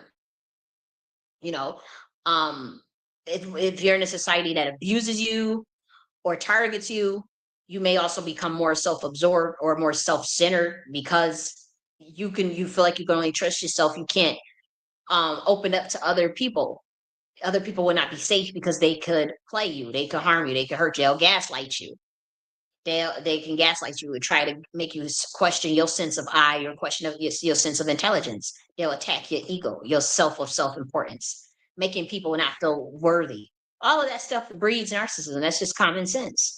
And so I think once society deals with that, then that the society can get better. Now, when we talk about like going no contact. So let me share this because I did read this. And I thought this was pretty good research on it because again, um, narcissism can be extremely detrimental for the person that is the victim of it, but also, the rehabilitation process for those who may fall on that spectrum of having to deal. I actually want to I'm going to turn my Rumble camera off only because it's lagging. It's causing too much bandwidth lag on the other platform, I noticed. So let me see if that helps the bandwidth a little bit better. I just noticed that like I'm just freezing, and that makes me think perhaps maybe the sound is freezing, you know? And so I don't know.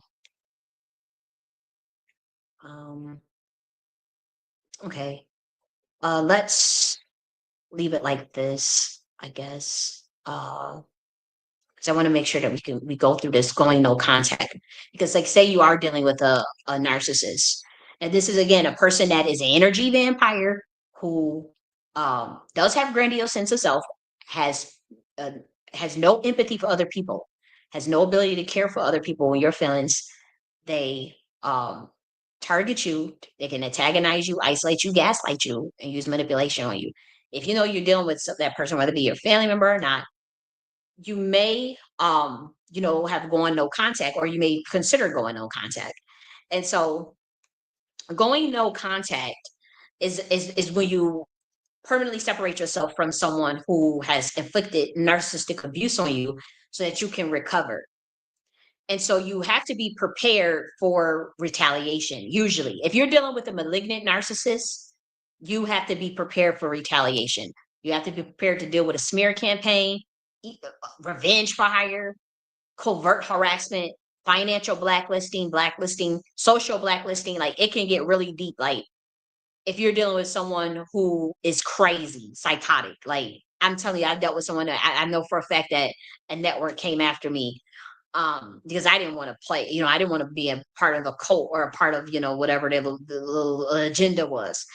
Um, they can inflict revenge on you, gaslighting, and love bombing. So when attempting to go no contact with a narcissist, you have to kind of be strategic. You have to be strategic. And so let's look through this. So the no contact rule, so say if you're dealing with someone that you have that gaslight you, made you feel um worthless, and if you say you're recovering from a cult, it can be any of those things. You don't want to have any phone calls or texting with the person, no contact via a third party. You want to block them from social media if possible. You want to make sure you're not following them on their social media. You don't want to stay friends. You're not accepting gifts from them. You're not dwelling on thoughts of them, and you're not planning to get revenge on them. This is a no contact, cold turkey cutoff. And a lot of times it can work. Again, you have to be sophisticated, because if they can know where you work at, or target your work, or target your money, if they say they have a lot more, consider more power than you, it can be hell, Um, but there's coping strategies, um sometimes it's not even, you may not, it may not even be feasible to go no contact. Say if you have to co-parent with someone, you got children with the person, and that can be really difficult. And so hopefully, I don't know how to speak to a situation like that, or sometimes it's our own parent. Then what do? You can go no contact with a parent, you can go no contact, um because it's not, if you know that they're inflicting narcissistic abuse or deception, and they're going through such lengths to deny it or gaslight you, and you know that what they were doing, and you caught them, yeah, you can go no contact, and all is good in the universe, all is good in the eyes of God. When people violate spiritual laws, spiritual crimes, when they violate their children, they violate the souls of others, you have a right to set boundaries, and you have a right to go no contact. You should never let anyone make you feel guilty about going no contact. Like all this stuff, they'll bring in the Bible, they'll bring in religion. No, it don't work that way. You don't have any remorse for what you did. You don't admit to what you did. You didn't admit. You didn't come clean. You didn't apologize. So why the fuck would anybody want contact with you? Why should anybody give you no contact? I mean, give you energy so that once you open that door back up, they come in and they do the same bullshit, because that kind of malignant shit, that's about stealing light. That's about killing the soul. You're dealing with somebody that might be demonically, intergenerationally possessed, especially these people that's coming out of cults, bloodline families that came out of cults, satanic ritual abuse, all these things. That, I mean, you may literally have to go no contact for the rest of your life, even with people that you've co-parented with, or was married to, or your parents. It's a reality. Now, um, what you'll notice is, if you're dealing with a malignant narcissist, they're not going to want to follow boundaries. They're not going to want to follow guidelines. They're going to try to lure you back into the relationship by any means necessary, going to third parties, fourth party, whatever, contacting work, doing all types of crazy stuff, paying people to get at you, to turn on you. Um, you know, you have to, you don't want to give out them second chances. You're going to have to be strong.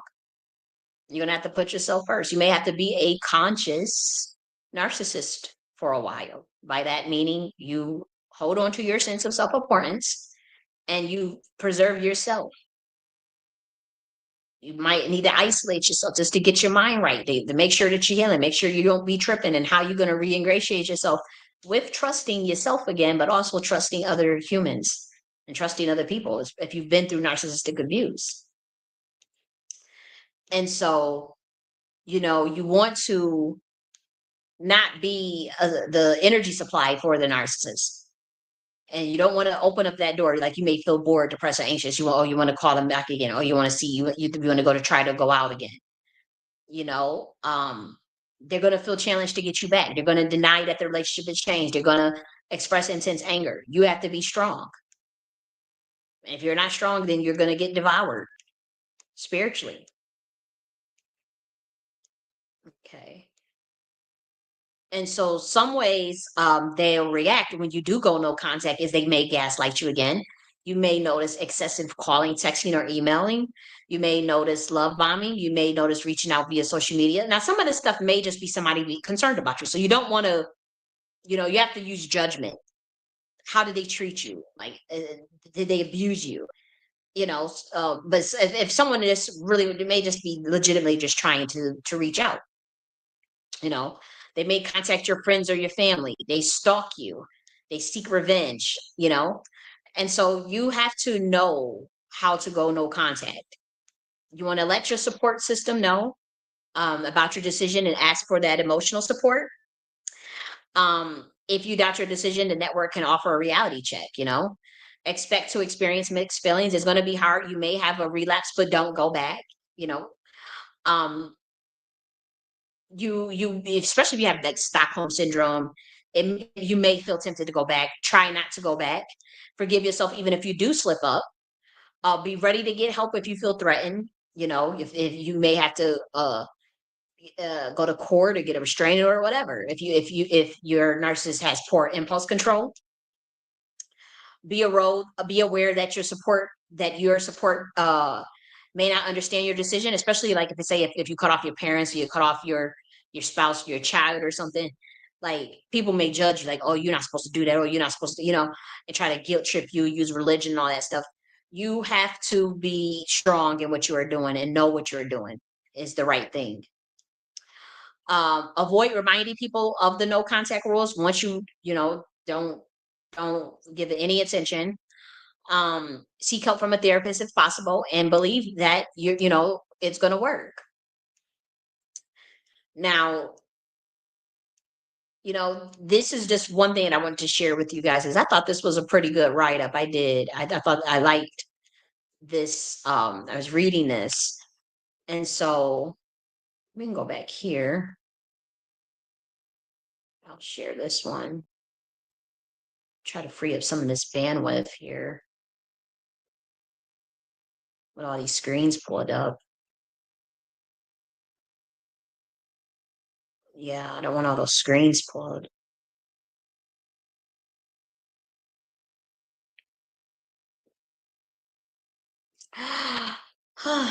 Anyways, so let's talk about hidden narcissism. Like, I want to talk about this from like more of the spiritual level. Now, this half I have to say is going to get a little more esoteric. But earlier, we were discussing how it was normal for like a 2 or 3 or 4-year old, 5-year old to have, narcissism. But in the spiritual realm, we talk about like the soul age of a human. Like say you may be say in your 60s or something, or your 40s, but maybe your soul age is still that of a 17-year-old or 15-year-old, or it can be even older. It could be 100,000, 100 years old or 3,000 years old. And so everybody has a soul age. Like I'm 33, but my human age is 33, but my soul age is considerably a lot older. But even in the realm of the soul age or consciousness, I would still be considered quite at the more at the youthful stage, or the soul level. And so like say you come from the class of beings that is interdimensional. Say like you come from the angelic class. Um, in the spiritual realm, that is seen in human years as ages 5 to 10. So say you as a say you are an angel or earth angel or a fallen angel or a nagas or a serpentine bloodline. Those or even Atlanteans. This is really for those who come from descendants of Atlanteans, which is a lot of people, believe it or not. Um, those ages, even though they're say more considerably more advanced than say like the average human, they are still looked at as ages 5 to 10 spiritually, like as far as the angel level. And I wrote about this in a book a couple of years ago about like how these ages and the soul level is a little bit different. So for those Atlantean beings, narcissism or sense of self-importance rather, because they're not really narcissistic, but sense of self-importance, being arrogant, thinking they're the shit, that's normal for Atlantean beings and the angelic realm, believe it or not. Even when you think of like the Lucifer coming down here, Azazel, arrogant, full of themselves, textbook narcissist, loved himself. Lucifer, very, very bright, brilliant, entity. Um, Arrogant. So you see that dissension, and even in the way that the knowledge is disseminated to even the mystery schools and the royal bloodlines, coming from the arbiter of beings, angels, or even archangels that are ages 5 to 10 in the spiritual realm. Very young, obnoxious energy. This is why God threw their ass down here. Is a very obnoxious, and especially if you violated a treaty and you were told, okay, you weren't going to teach humans or these Nephilims or these not Nephilims, that these angels were not going to mix with the humans. They were not going to tamper with their evolution process and their growth process because they are on a free will planet and they were an experiment. And so you were not going to mix with them, but they didn't even listen to that. They didn't listen to what they said they weren't going to do. The fallen angels did mix with them. And we talk about the giants and the Nephilim, and the descendants of the Nephilim are still around today. Um, that's just one species. That's just one element of species. There are plenty of others. You have the Pleiades beings here. You have beings from Andromeda. You have Orion and Sirius beings who were, some of these beings were given clearance to mix in with the human species, just not that particular beings, not the Anunnaki. Again, we're getting esoteric here, and not what we call the fallen angels, not a lot of the serpentine ones either. Not all of them, but just not certain ones. Now the Atlanteans, I do have to say, have quite a bit of mixture within the humanity, and by right, many humans have Atlantean light codes, and so some were not. I have to say, of those are some of them are the fallen angels. I'll be honest, but those are the ones that did the corruption, and we do have to say that once again, in the spiritual realm, those are still looked at, even though for a human they may look like as or a jinn is like a jinn knows more than or an angel knows more. Yes, that's to be true, but in the grand scheme of things, as it relates to a primordial, that would still be at the ages 5 to 10. And so, in that regard, the angels uh, would have still have narcissistic tendencies even within uh, their themselves, like even being more intelligent, even being more savvy and sophisticated, they are still seen as ages 5 to 10 and still would have narcissistic tendencies. And you see that just in the way, even in the book of Enoch with their fallen angels, or you call them fallen angels, but there's this fallen levels of dissension of consciousness in dimensionality. It's for those that's scientific and want to look at it a little more. We're talking about pretty much the dissension of intergalactic mentalism, or the way masonry plays out. The fallen angles that descends frequency in dimensions, which we have 3D, you have 1D, 2D, 3D, 4D, that you can look at it as that as well.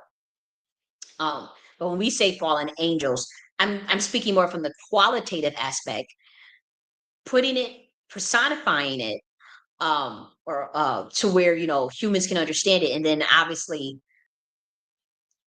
when we talk about like the ages 5 to 10 and like That's more of the qualitative aspects of it because they do have this energy does have characteristic. A dimension or even an angle of light does have a characteristic. It does have its own journey, its own body of information. And so, even though I can get very quantum mechanic with this and really scientific, um, me it's normal and it's natural, especially me being a female, to talk about the qualitative aspects of an energy or of a dimension. So when I say fallen angels, you can look at it as a fallen angle um, as well.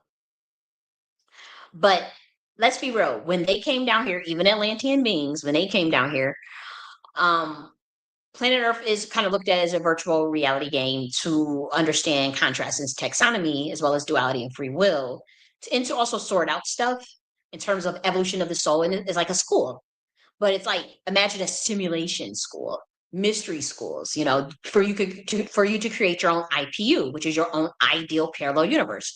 So it's training up of consciousness and training up of the soul's energy to manage light and its different fragments and its different colors. You have different lights: ultraviolet light, infrared, negative green, different, the different spectrums of light. Uh, that is expressed within the human itself. We don't talk about that. We don't talk about that, and even how the shifts of the auras, and that's when we talk about the chakra system and whatnot. But planet Earth was this place to experience that. It wasn't necessarily for certain, like the fallen angels. They had an agreement to come down, and even some of the Atlantean beings, like the Nagas beings that you see, like the Tahudis and the Sekhmets. These are real beings, but coming down here was like a virtual reality game where you put on a skin, like a meat suit. You know how, like, when you play Mortal Kombat or whatever, or what's the other, Fortnite, and they show you these different characters that you get to choose to look like. You get to choose to look like whatever, whatever it is. That is how this planet, this is literally how this dimension is as well. And so, with when the frequency was really high, I mean, you used to really be able to do some really cool things and see some really cool things. But about the dragons, like how every culture talk about dragons, right? How they show Tahuti with the ibis head. He used to have a bamboo head. Tahuti was with the bamboo head, then ibis head. Anubis with the jackal head. With the body of these different centaurs, these different chimeras, these are all spiritual creatures. The unicorn, you know, the society has an obsession with unicorns. I'm actually watching a show called Unicorn Academy. I love this show, like, because it's a cartoon. And you would think, like, you would be past, like, really, you're 33 years old watching that. But I like the show Unicorn Academy. It talks about, like, the mystery schools and, um, you know, I don't know, like, it's a fascinating show, like, and it is for children, but that's kind of like how you learn from, like, anime. You know how, like, they be putting, like, little stuff in the anime show, or like how Avatar with the Yang, and how they teach you, like, very rudimentary, like, stuff. um like how you learn about the earth, water, fire, air element, and the Avatar airbender and the chakra system, like, very simple stuff, for children. And what I like about Unicorn Academy is it's giving the basic, simple instruction for how mystery schools work, for how mystery sciences work in the dimensions that they work in, and how one gets accepted, and how what that looks like, and how it plays out, and the things that you learn. And they show all these unicorns. And remember growing up, like, I used to see so much things with unicorns, and somehow we can't see them anymore. Just like you see all this stuff with dragons, but we can't see them anymore. So it's a frequency thing. Some people can see them. Some people can literally, travel to dimensions where there's still dragons. They can travel to Saturn. They can travel to Venus. They can travel. They mind can go many places, even when there's a here in the flesh. You know, and so when we talk about, like, at one point, these different beings on this planet, that was a reality. That was real things. You see how they had to draw these big ass Anunnaki all on the wall. They show these giants, and they show like even in the walls of Samaria, the Phoenician, the Phoenician scripts, Samaria. What's the other ones? Obviously Babylonian, Cometian sciences and whatnot, and the note culture. They show you like these giants and how small the humans would be compared to them, and the Anunnaki and them with cool little gadgets on, with watches on and tablets and stuff that's it's been around. It's nothing but history repeating itself. But these beings existed, and these beings were trying to, they were different species teaching humans things, sometimes bullying humans, thinking that humans were there was a slave race, like the Anunnaki, or not the Anunnaki, because all of them didn't think that way. Enlil, Inky, right, and the Enlil, Inky, and them type of beings. But as far as this planet, this was like looked at as like the free will planet, the fun time, play net. Planet means play net. Play net. It was like kind of like a net, like the internet, like it's like virtual, right? So you start to sort out stuff, but a lot of the arrogant angels, the Atlanteans that were arrogant, that will cause a lot of bullshit, they used to get their ass sent down here too to work on it. Okay. But we would never let them stay a narcissist. You don't purposely harm them. Maybe they're arguing, they're play fighting and whatnot. Especially if they're in training for the GIA. If they're in training for, you know, the GIA, which is like being a soldier in the army of God, will you, like in a human form, in a human sense. That's the way to look at that. Um, there's incredibly amount of arrogance and showboating and among Atlantean beings, and that is okay. Like showboating, we train the children not to be jealous of each other. Like we train those type of beings, don't be jealous of each other, uplift one another, bask in each other's gifts, enjoy one another, and let's see who can create. But it's kind of like maybe like a friendly competition. So it's like who can create the best IPU, which is the best ideal parallel universe through thought consciousness. So these way have these different schools of thoughts. We have the Devi Mahatmya, the Shakti, the Vishnu, the Krishna, the Nagas schools of thoughts, the Cometian schools of thoughts, the Abrahamic schools of thoughts, the Sufi, the Kabbalists, all of these are IPUs essentially, because information is constant and data is information. That's how you program your computational algorithm of your universe. And so when we say like a Tahuti comes through, he has his school of thought, with the emerald tablets and whatnot. Well, it's like who can create the best IPU, the best ideal parallel universe? So Lucifer comes down, he tries to create his IPU, with the pyramids and whatnot. These are Atlantean beings, essentially. They were from 125D, which is like the rim of heaven. But it encourages creativity. So we like for them to feel good about themselves. Let us showboat, especially again, if you're in training for the GIA, especially if you're in an angel class and you're human down here, even if you look human, but you say you're from the angelic realm, um, or you're in training in a mystery school, could be a GIA school, um, you're going to be encouraged to showboat. You're going to be encouraged to show off your creativity, to show your thought processes, the way you process information. That's very normal.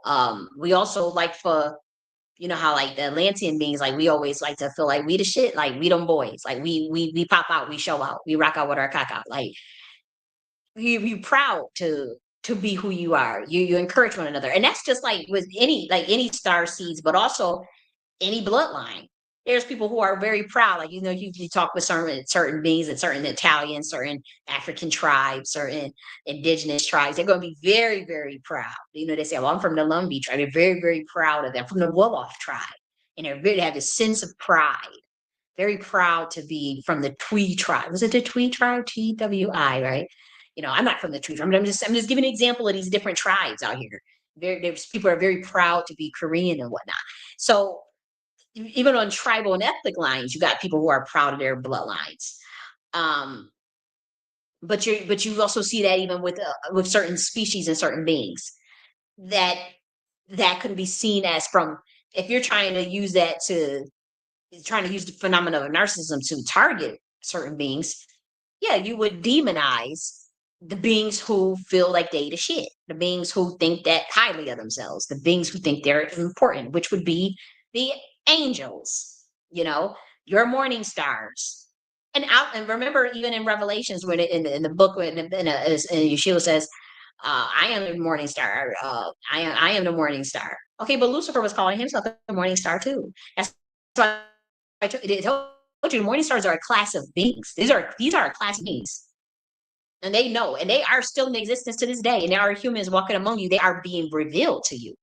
These class of beings. A lot of them are getting killed, getting shadow banned, because it's like, okay, oh, they really bad. Up, like they really are trying to usher in. They really are trying to prepare the way. They really are trying to usher in Christ consciousness. They really are trying to. You got female. They don't like Atlantean females. The King James Bible is nothing but designed to kill Atlantean females, real Atlantean females. Like that they don't play with that stuff, because it's like that's how portals get open. Obviously, your oracles are going to open up these portals. Other beings are going to come down here. They know how to shift frequency. They've been working with frequency. There's a lot of primordials. They're not to be fucked with. They understand mentalism. They don't have to have a ceremonial stuff and 1,000 witches on a ritual and all this stuff. They push shit with their mind just from the dome. They can do it just from here, from their mind and their heart. They don't need nothing. You know, when you're dealing with that level of beings, those are the beings that are going to get demonized. Those are the beings that are going. It's as simple as that. But we want to encourage. We always want to encourage people in all seriousness. And so we got one more, because I do want to give. I had said earlier that I want to give special congrats to the class of 2025. Like we do got a special show for you guys. And I don't want to, like, this is not going to be like no 5-6 hours of me just talking. Like I'm gonna wrap this up. I would say, let me see, it's 2 hours and 7 minutes. So I want to try to do this. I want to get this done like in 30 minutes. And then I want to do the congrats, because also someone in my family just graduated, and I've been trying to get in contact with them. But, I think there's a concerted effort to kind of keep us isolated. And I think maybe that's in his best interest, because, with me dealing with government surveillance, I did want to protect people. So I wasn't trying to um, be around a lot of family and stuff for that reason. I didn't want to put targets on other people's back or get other people on a radar, or so I was more isolated. But I did try to contact that family member who I found out just graduated, and so I wasn't able um, to get in contact with them, but they graduated. And so I do know that some of my family members watch my YouTube channel, so maybe they'll relay the message that I truly, truly want to congratulate him, and actually dedicate a portion of my video to him, to talk about how proud I am for him to have graduated, and for them to be moving on to the next journey in their life. And for all the graduates, like all other graduates, whether you was it high schoolers, undergrad, um, masters and PhD students, was it trade schools as well?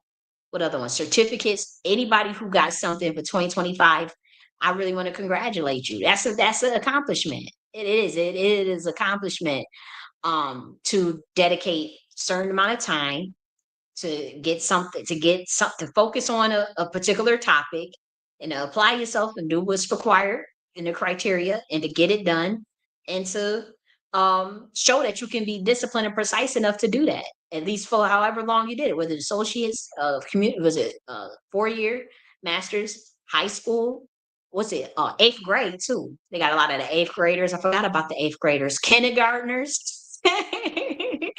And so, because I know it's graduation time. Like there was a lot of graduations last week, and there's going to be graduations all the way up until the end of June, right? Even in this, it's going to be. So I want to give people that encouragement.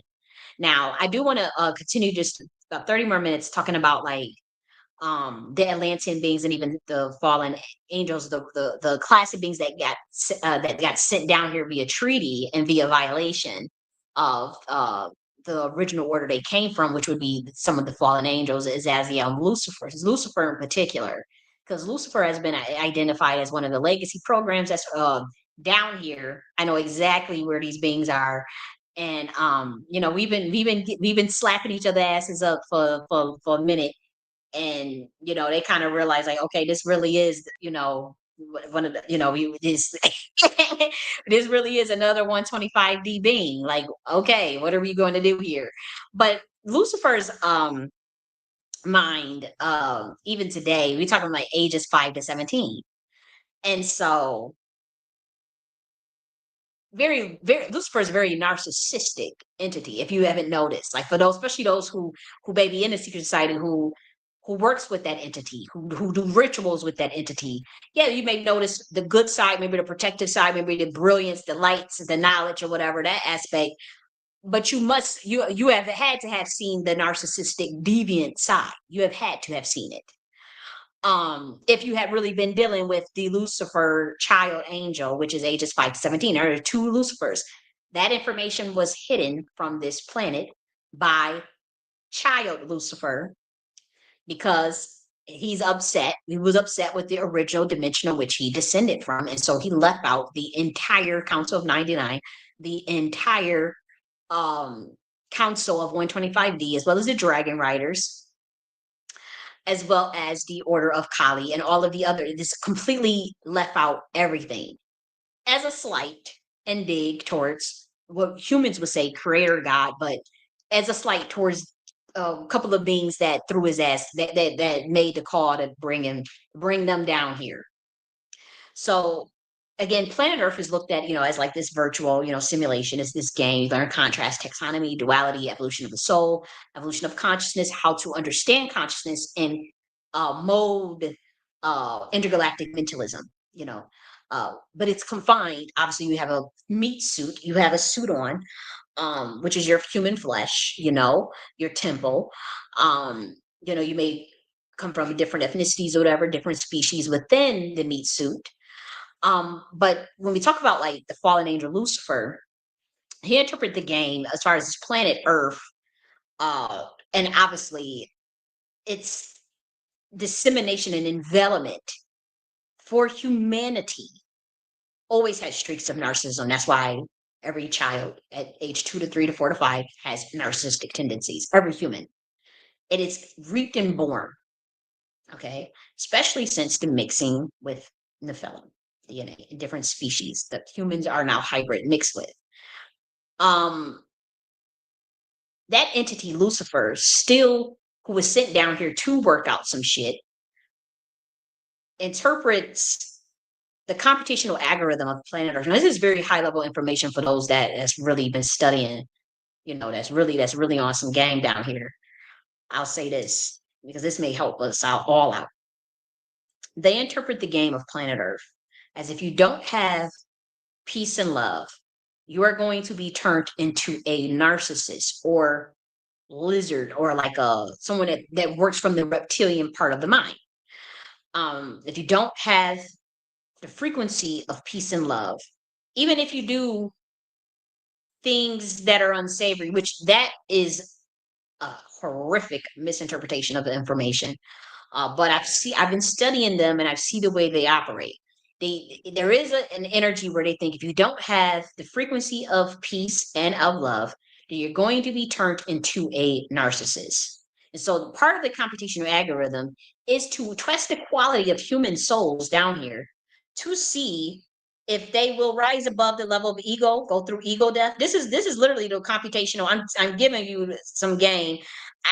I don't agree with the way, obviously from a sense of a primordial, we look at it as, okay, this is clearly a mind of a kid who was reprogramming this shit. And since he has more intelligence than humans, he was able to do that. But from our eyes, as far as studying what the hell is going down on this planet, that is looked at, we see that as a kid, ages 5 to 17. So as far as like, okay, getting down to the bottom of what the hell is going on, they reprogrammed your computational algorithm of this planet, where they set up plays to test the quality of your soul, see if you will stay free, or will you fold on your soul? Would you sell your soul for money? Da, da, da, da. Will you process your trauma or become possessed by your trauma? Will you stay free, or will you turn to the dark side? Will you fail the test of the quality of your soul?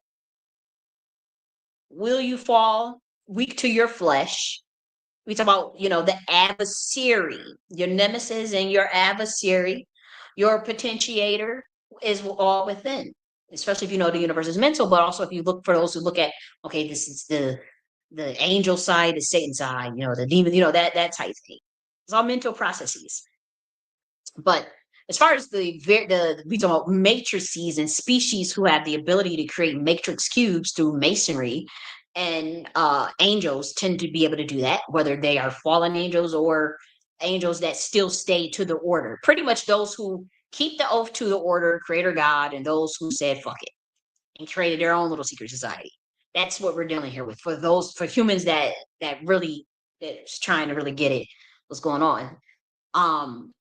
But when he got hold of able to reprogram the computational algorithm as far as controlling humans and bullying humans around, because let's be real, like, beings come on this planet and bully the shit out of humans. The Anunnaki have done it, the Atlanteans have done it, the Nagas have done it, the Tartarians have done it, uh, the Draco reptilians have done it. Let's be real. I don't agree with that. I don't think it's right. But also some take pleasure in teaching humans and helping them get to the next path. Some of them are human, but also have other light codes in them. Like obviously most humans do. All humans are interdimensional. All humans. So what do you expect? Some of us are just going to be smarter than others, but all humans are interdimensional.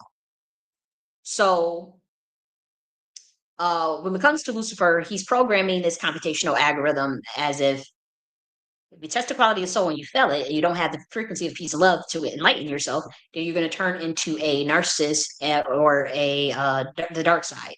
But in doing so, in order to try to send a signal to keep a frequency, he became one to an extent himself. And we talk about the comply or die system. We don't going to get into all of that.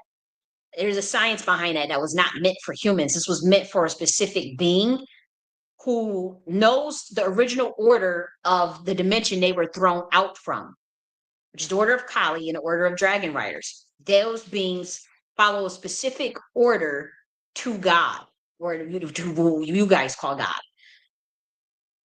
Lucifer created the reverse engineer of that system down here.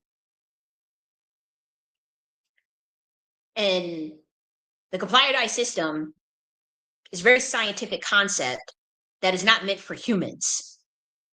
You see that with the way drone bees die after mating with the queen bee.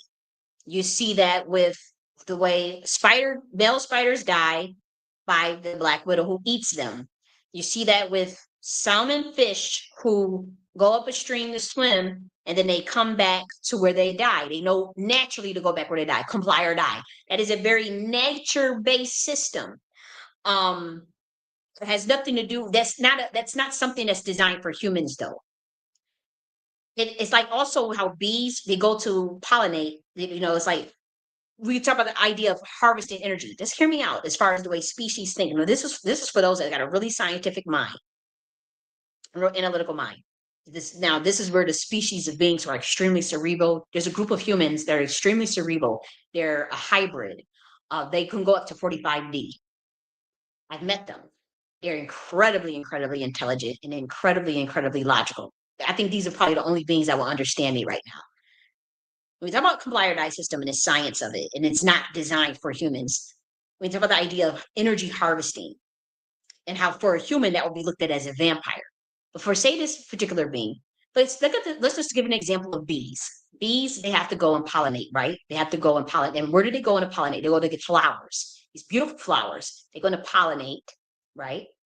leave their nectar. They go and they go also get pollen.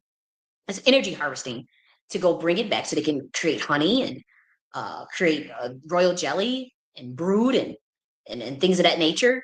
Um, how about the queen bee? You know, um, go on their mating flight, the drones, and die. Now, when they die, it's orgasmic. Okay, when the drone bee dies by the queen bee after ejaculating, it's orgasmic. When the bee stings a human and dies, it's also euphoric. It's also orgasmic, right? So this is a species of being. This is you're not a bee. You're a human. You don't understand. We don't understand. When we sting, do we sting and pinch someone? Does it give us an orgasm? No, you're a human.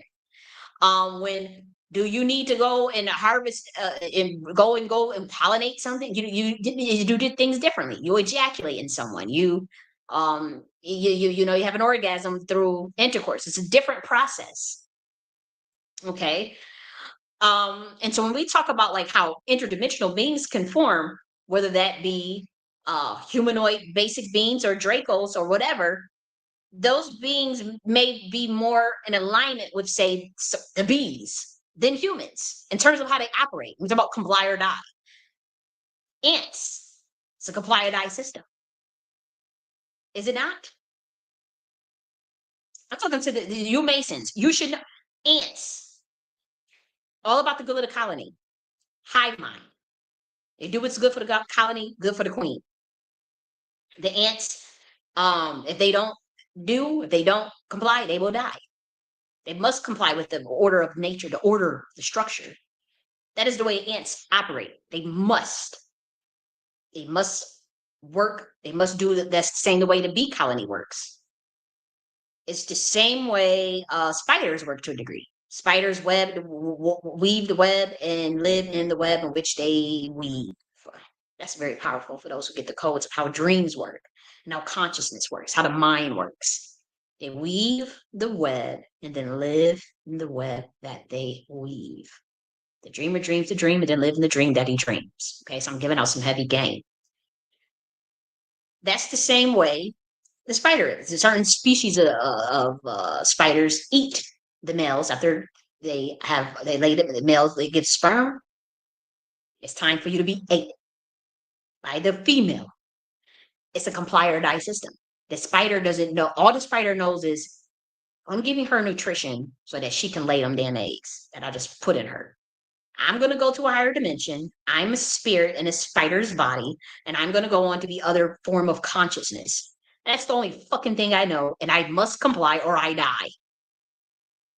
But this death, in particular, this is how the spider thinks. This death, I ascend as a male for the.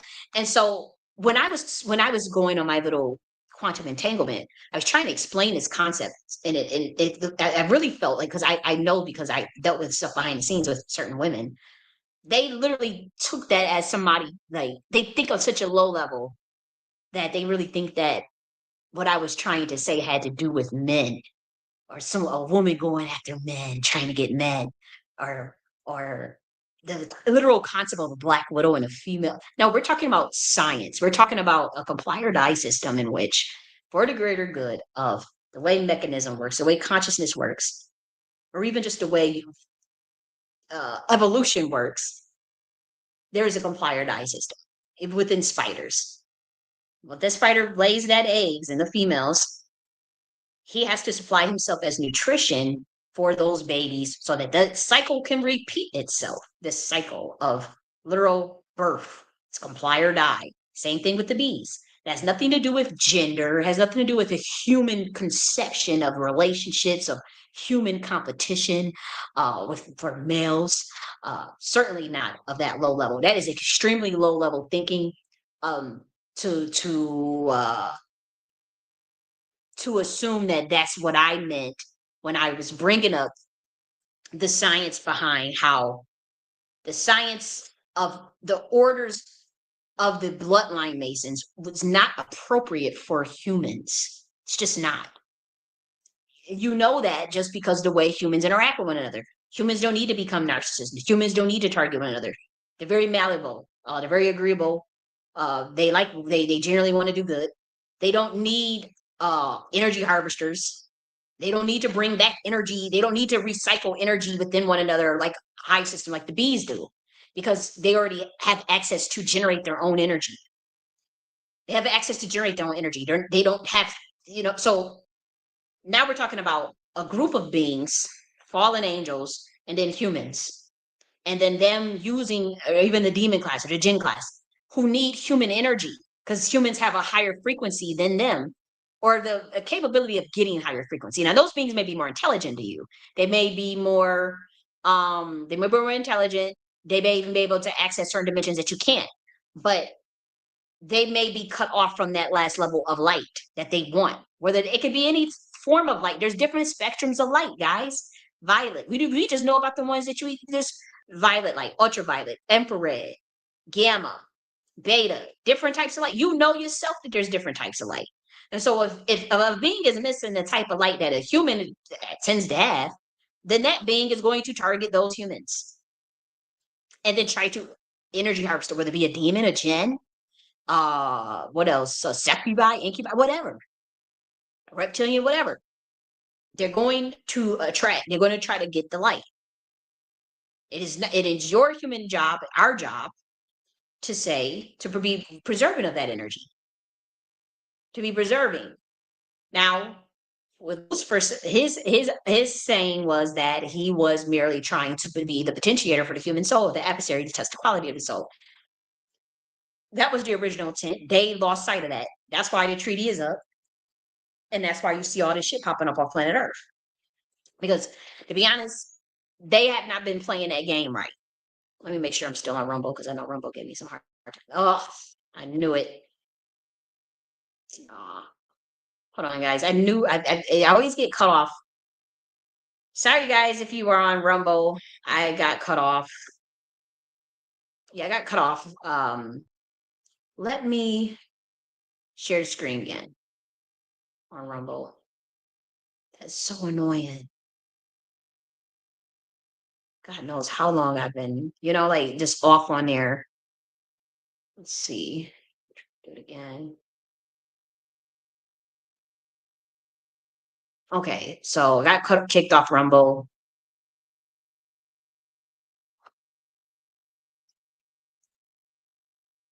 Okay. So let's keep going. But yeah, so Lucifer, he was saying one thing, and the experiment, as far as his interpretation of the experiment, it morphed into something that was inappropriate for humans, because he merely mimicked whatever he knew from ages 5 to 10 in his order, the Dragon Riders, Order of Kali, who he was like skipped a couple of grades.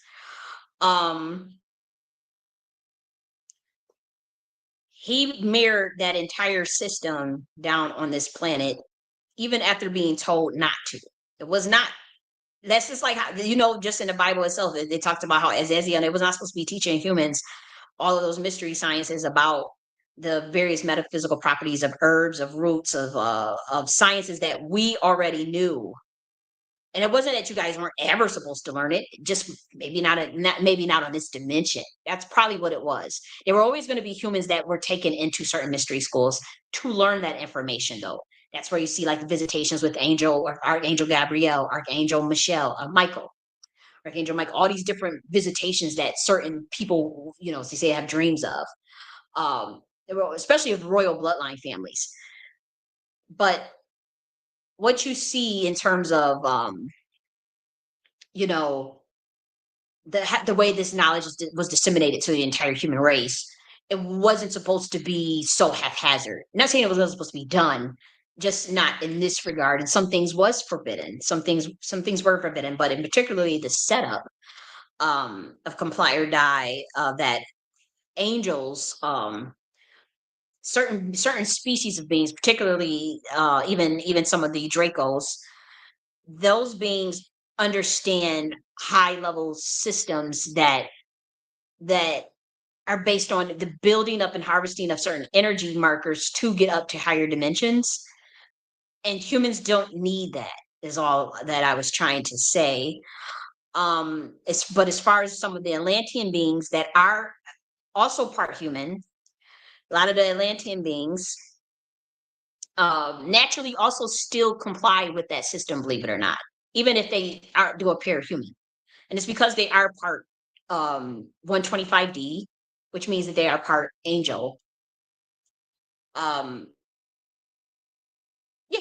So you still see some humans naturally form those type of that type of behavior, and by that we're talking about hive mind, the way the bees work, the way that drone bees work in relation to the queen bee, the way that ants work, the male ants work in relation to the female ants, spiders, what's that, seahorses, um, certain species of, like, say, the bonobo monkey, the lemur, the whales and dolphins, lions, some beings.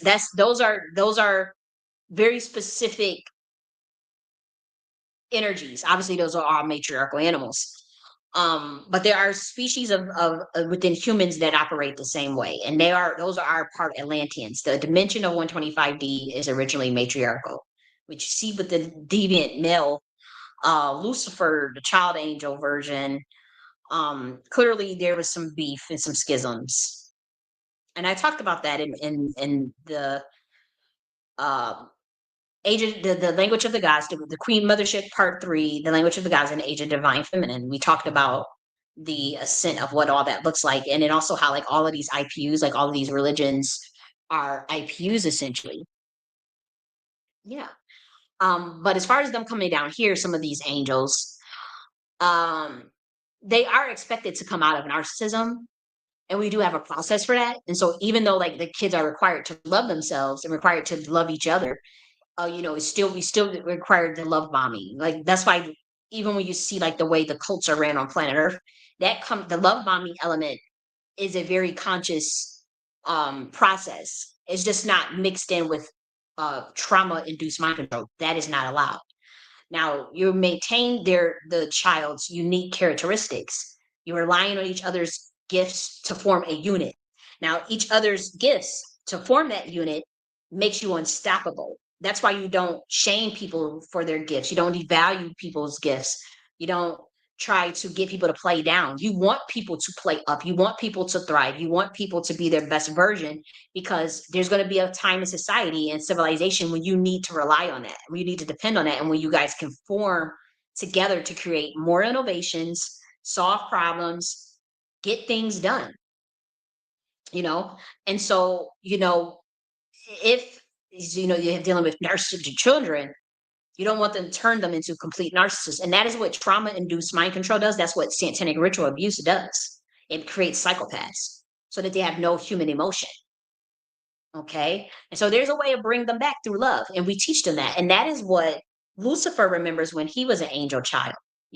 That's why there's this process that he does, freaking out about, like, okay, who's going to turn into the narcissist or the reptilian people.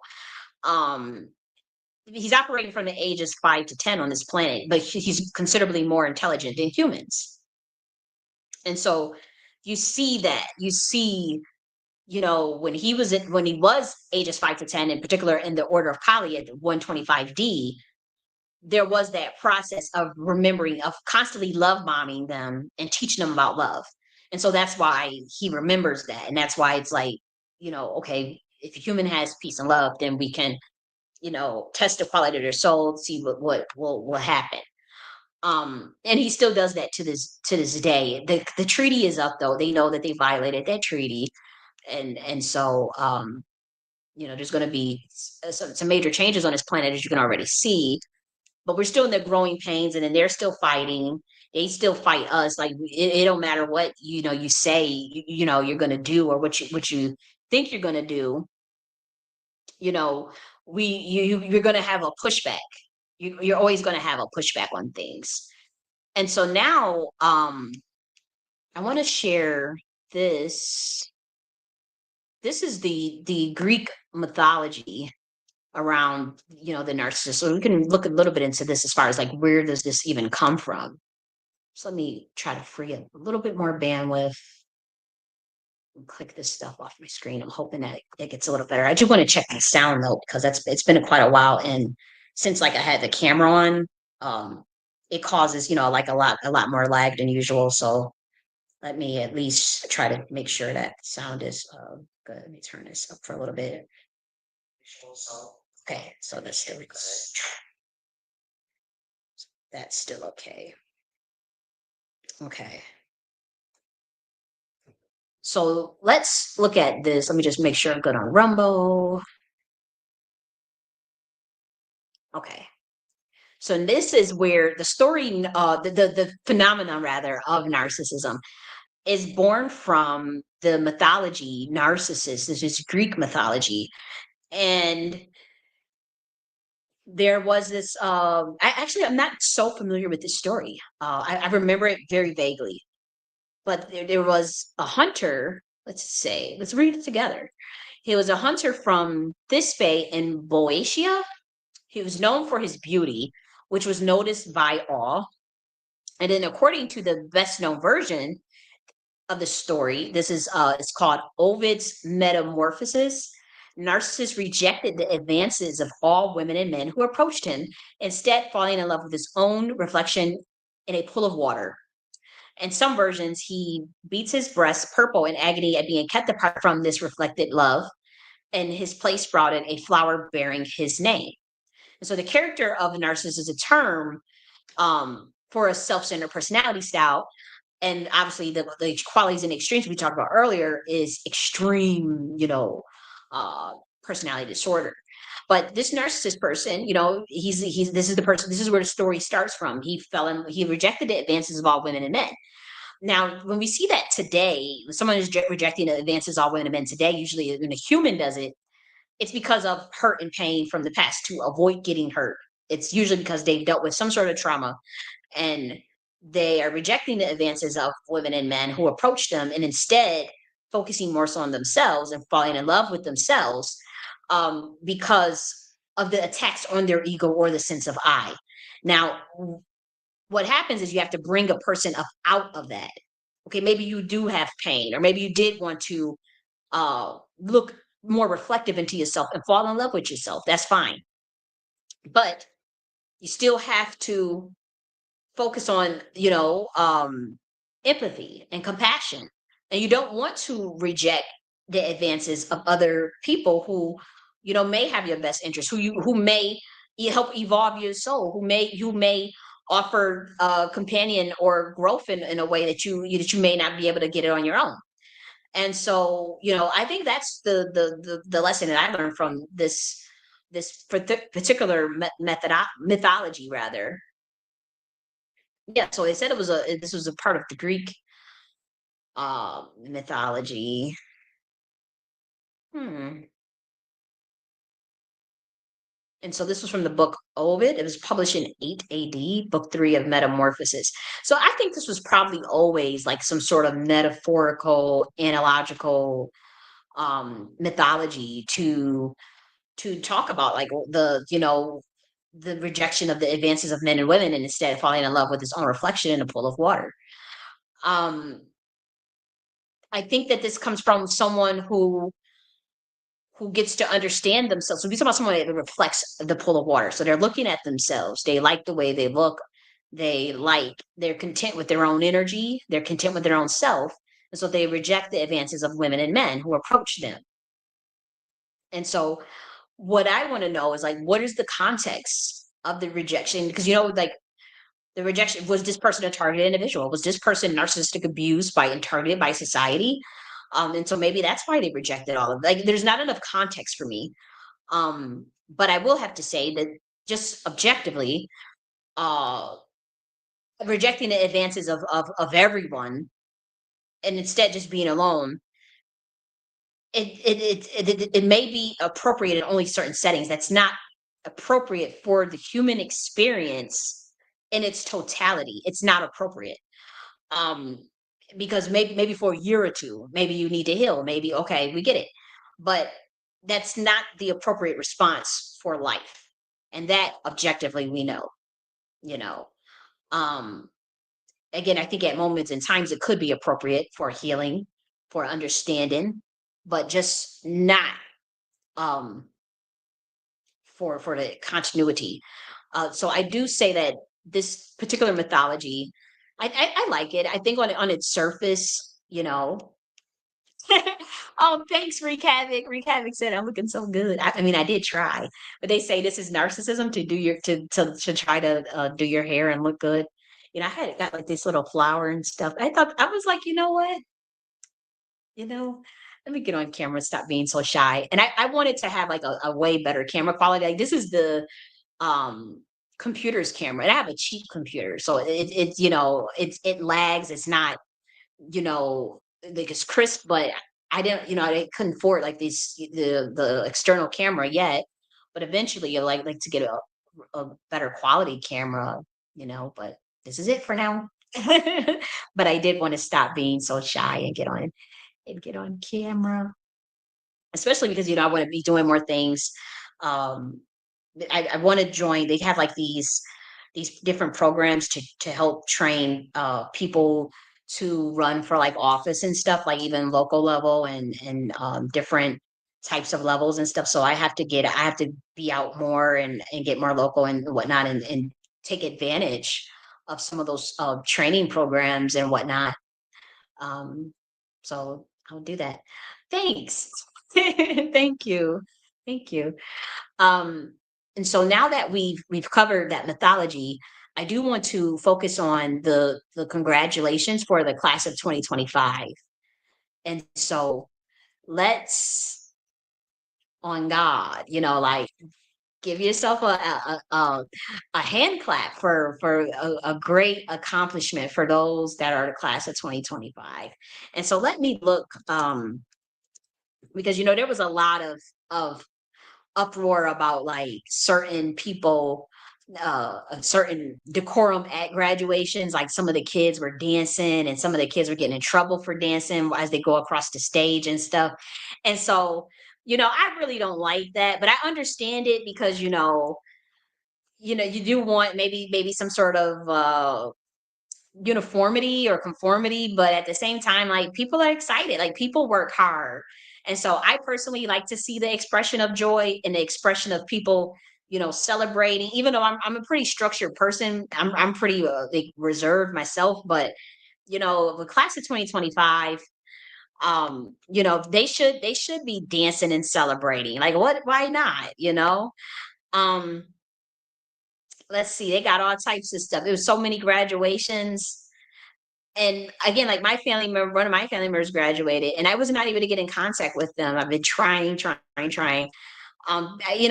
Maybe that's by design. Maybe they feel they don't want to be bothered, and they have that right to feel that way. But you know, I do want to congrats my family member. I haven't been able, um, to get in contact with you, but congrats, class of 2025, and congrats to my family member. He's graduated high school. Now, this was him when he was a baby. Now, obviously, I am reminiscing right now, and this is therapeutic for me. And I admit that. I admit that this is very cathartic for me because I kind of felt like there's like this systematic wedge, or maybe a spiritual wedge between me and this particular family member. And I think that that's okay, for now. But I didn't always want it that way. And I always felt like this particular family member was like a spirit guide for me. Also, I feel like in a formative years I was a spirit guide for them. But I know that would be weird because I'm 16 years older than this person. I'm 16 years older than them. And you would think like, well, how are they a spirit guide for you when you're 16 years older than them? And just through life, like, I remember when this person was 8 years old and I took a picture of them. I just took a random picture of them. They were 8 years old. And when I was looking at the picture, it shook me to my core because they was eight, right? Like they were physically 8 years old. But when I looked into their eyes, it was like looking at like a 3,000-year-old shaman monk. It was like looking into the eyes of a 3,000-year-old shaman monk with access to Akashic ancient motherfucking knowledge. I'm telling you, boy. And it always stuck with me. And I had spent years trying to look for this picture. I lost my phone that had the picture in it. But that never happened to me before. But I had been saying that literally since that person was 8 years old. I said, this picture, this is person. I was able, it's like seeing their soul. It's like you're seeing someone's flesh, their 8-year-old kid, but then you're actually seeing their soul. And I'm telling you, so many life experiences. It's a lot of stuff that I learned. Or this kid would say stuff like, I remember, when you were talking about reincarnation, like, and I also remember like when this person was like 6 years old, it was like, how could people be obsessed with money? They cannot see that it's not even backed by anything. It's fake. How can they not see that the system itself is not real? And they said this at 6 years old. And then it was like, people got to be able to read. They were like 4 years old talking about reincarnation, and so I knew quite early on that we were always talking about planets and stars and different star systems, and they would see. I know that there were angelic visitations around this kid, even around me. It was always a spiritual situation, and I always knew that. And so I always looked at them as a spiritual guide for me as far as learning things from, because I learned quite a bit from the spiritual realm just from observing a kid. And I think that could be that way with many kids because kids are the closest thing as you get to the ether or to the spirit realm. And so that could be, it could just be something as simple as that. But I have to say, it was incredibly uh an enlightening experience to help raise a kid. I don't have children, but I was able to help raise one of my family members in their formative years, and it was very, very delightful. And so he's graduated now from high school, and I was just thinking, here's the thing, like even though this they're graduating high school, I still see them as this little boy, like on this picture. And that's probably why he doesn't pick up or contact, because it's like you're still treating me like a little ass kid. um but I'm telling you, like, I want to really, really congratulate you. I hope you do see the show. I hope someone follows this along to you. But you were incredibly gifted kid, and where you're a young adult now. And I just have these memories of you, when you were a baby. And like I said, this kid just graduated from high school, so we're giving him congratulations. But this is how he looked when he was a baby. And I'm telling you, like, what was important for me was to see smiles, to see smiles and to see him play with toys. And it was interesting because when he was a little kid, I used to say, what is your goal in life? And he was like, for right now, because I used to always tell him, like, your only goal in life right now is to do what? And he used to say, my only goal in life right now is to play with toys. And show love. Like that was his thing. Like, my only goal in life is to play with toys and show love. And that was his only goal in life. And I used to always love to make him smile. And a part of our bonding time when he was a little baby is I would play these like these little stars, these Saturdays. So there's like those star little canvas thing that they were like the kids love to look at. It's just like bright and showing all these different lights. So the kids, it could occupy them. Like a baby would watch that literally on repeat for hours. And a part of our bonding session was for him to lay on my chest for 3 hours or however long he wanted, and I would give them stream of consciousness, just like I'm doing now, just talking about life, science, um, consciousness, love, philosophy, whatever. And this little kid, I mean, I'm telling you, he was the best baby in the world. And um he would sit there, for a good 3 hours. So sit there and literally be listening. And I mean, if he wanted to move, he could have moved, but he didn't. Um But this little baby was I used to, even to this day, I always say, always remember, you were the best baby in the world. You were the best baby in the world. Now, why do I say that? Because I'm telling you, for me, he was the best baby in the world. I've seen him cut a jig with his own mom, acting a fool, throwing tantrums. But when it come visit me, when I have to watch you, oh, he was the best baby in the world. He was on his best behavior. Didn't do no fits, no crying, no screaming, no temper tantrum. Follow lessons, lots of laughter, life of smiling, playing with toys, asking questions, learning. And here's the thing: when he tried to do that cut up, I never really whooped him either. He got a couple. I think he got tapped a couple of times, and then I got an angelic visitation that said, don't hurt children. You know, don't touch it, don't hurt it, don't whoop him." So I never whooped him after a certain age. Like I would say, he got like 2 or 3 good whoopings. And once I got that angelic visitation, not to touch him, I never did give him a whooping. But I used to have to give him a look. Like at that point, it was an energy thing. Like I remember I would have to, because it was like I did take that serious, from that angelic visitation, like not to hit him. Um, but I had to think of something other clever. So it was either you're going to sit in a corner and come listen to music and my stream of consciousness for 3 hours, but you're going to sit in a corner, have to sit and listen to Auntie talk for 2, 3 damn hours about consciousness and high level shit, or which it really wasn't a punishment after a while, or it was a look. I would give him the and I used to always say, remember, I am the disciplinarian, and children, you do whatever you want, have a fun, funky time. But we do disciplinarian around here, we do respect around here. And I never had no problems. It wasn't that type of problems. Really, it was a really good damn kid. He was a really good kid. Um, and I just so proud that he graduated. Now this is also him. And now, do you guys remember this toy, that little popcorn toy that you ride in the back? Like you pick this toy up and you it makes a loud noise.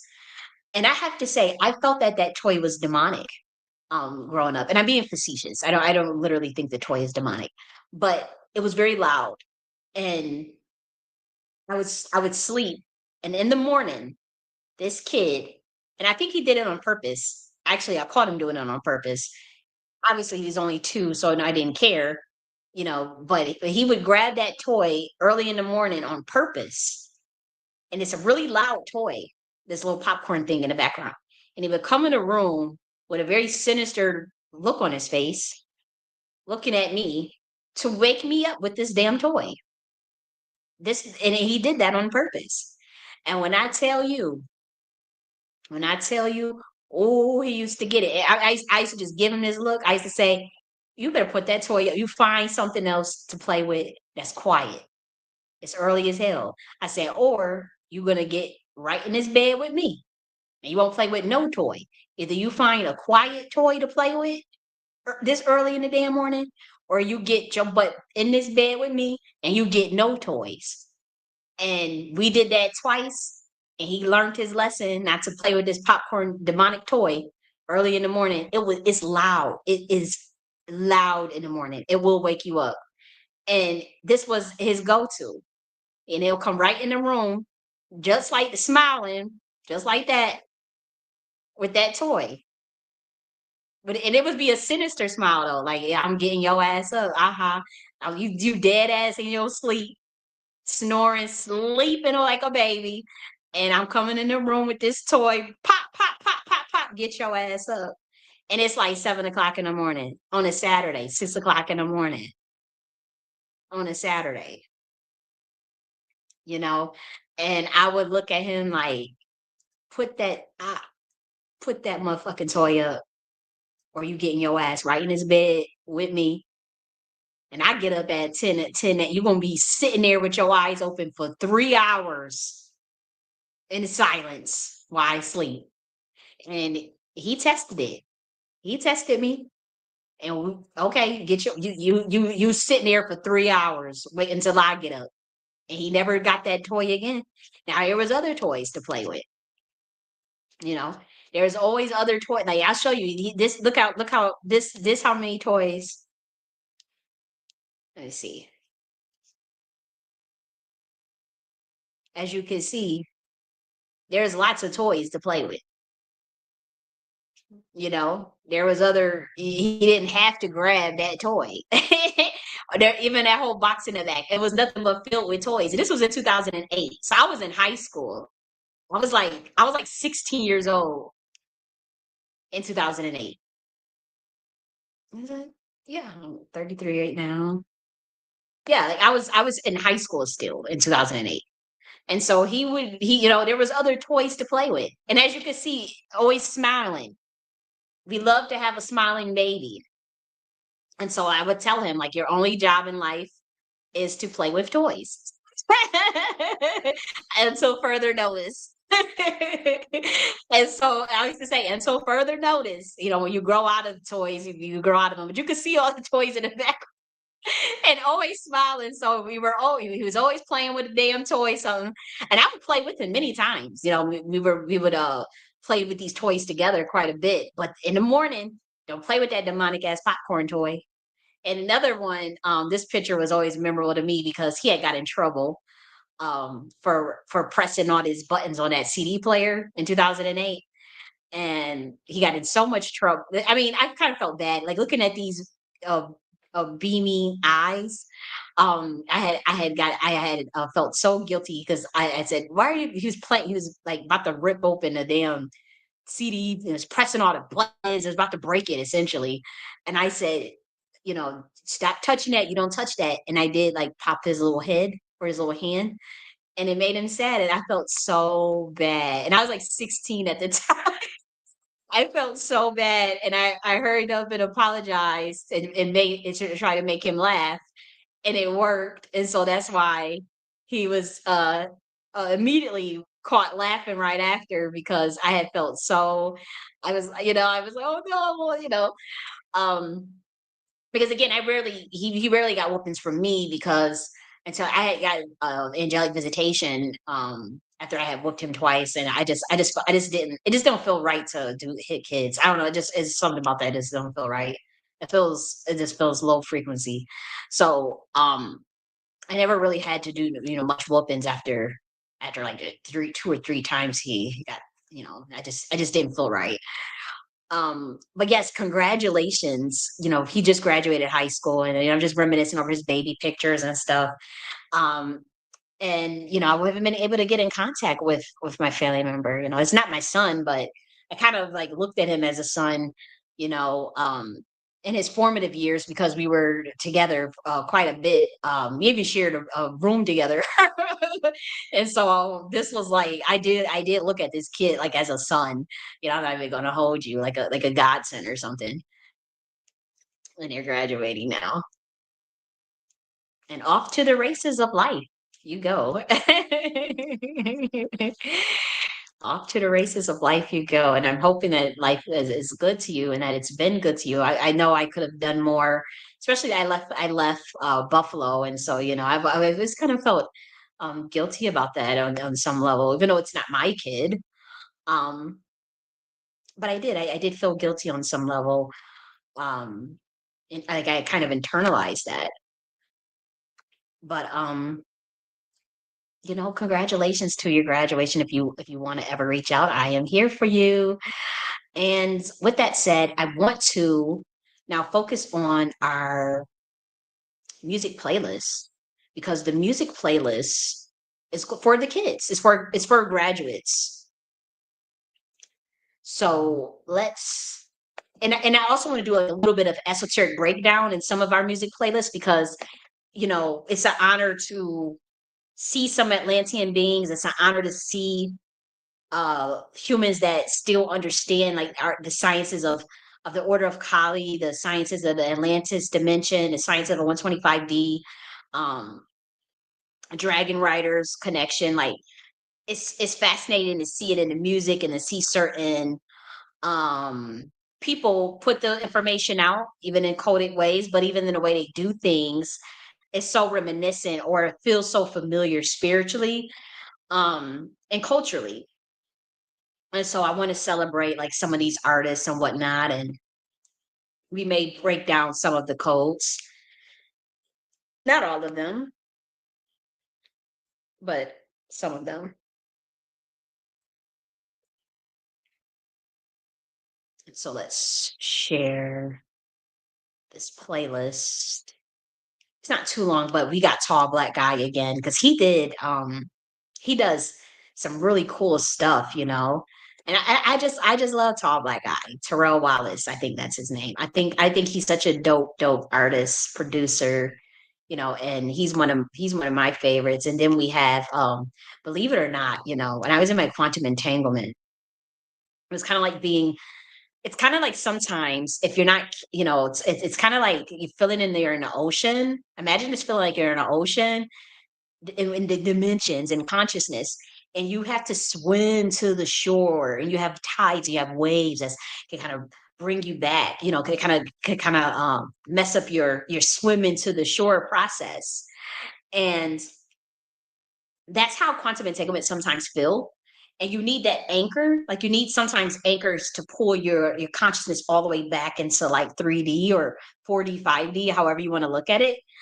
And I have to say, uh, you know what really snapped my ass back? For me, and again, I don't know for other people who do quantum entanglement, what is your thing that kind of gets you back? Um, for me, it's usually tall black guys music. And what for the first time, what I really, which I intuitively knew, and that's why I'm like, I don't know what that was about, and I'm still trying to figure out. But I was looking at Burner Boy's video, Gabona, and when I saw all of the codes, I said, that's, you know, obviously he's an initiate in some sort of order that has remnants or ties to Atlantis. As soon as I saw that, once I was able to, because I didn't know consciously why, like I needed to had that anchor point. But then when I actually looked at all of the codes in the video, all of the symbolisms, all of the dancing, all of the different stuff, and I said, oh, that's why. And I said, wow, like no lie, like that alone was able to get me to this shore, so to speak. Like, was able to bring me, like, I felt like I just imagine swimming in an ocean and you're trying to get to the shore and you have waves and you have tides that's, you know, and the only thing, you know, that really, I mean, the kicker was Burna Boy's Gabona song, Hana's techno, tall black guys, all the tall black guys music, all the tall black guys music is interdimensional for me. It's borderline spiritual for me. Um and yeah, but I was shocked, like Burna Boy, like what the fuck, Afro beats. Because I done talked the gang and shit about Africans, but during the diaspora wars, which I'm so past that, and there's no beef at all. I still have my stances on my lineage and whatnot, but my goal in delineation was never to disrespect or even ostracize rather other melanated people. It was more so like, how do we develop the entrusted melanism framework to preserve lineages and ethnicities and cultures of all melanated people, but also strategize around stuff that's actually empowering instead of just race, or instead of operating out of the construct of the Western conception of power and of race.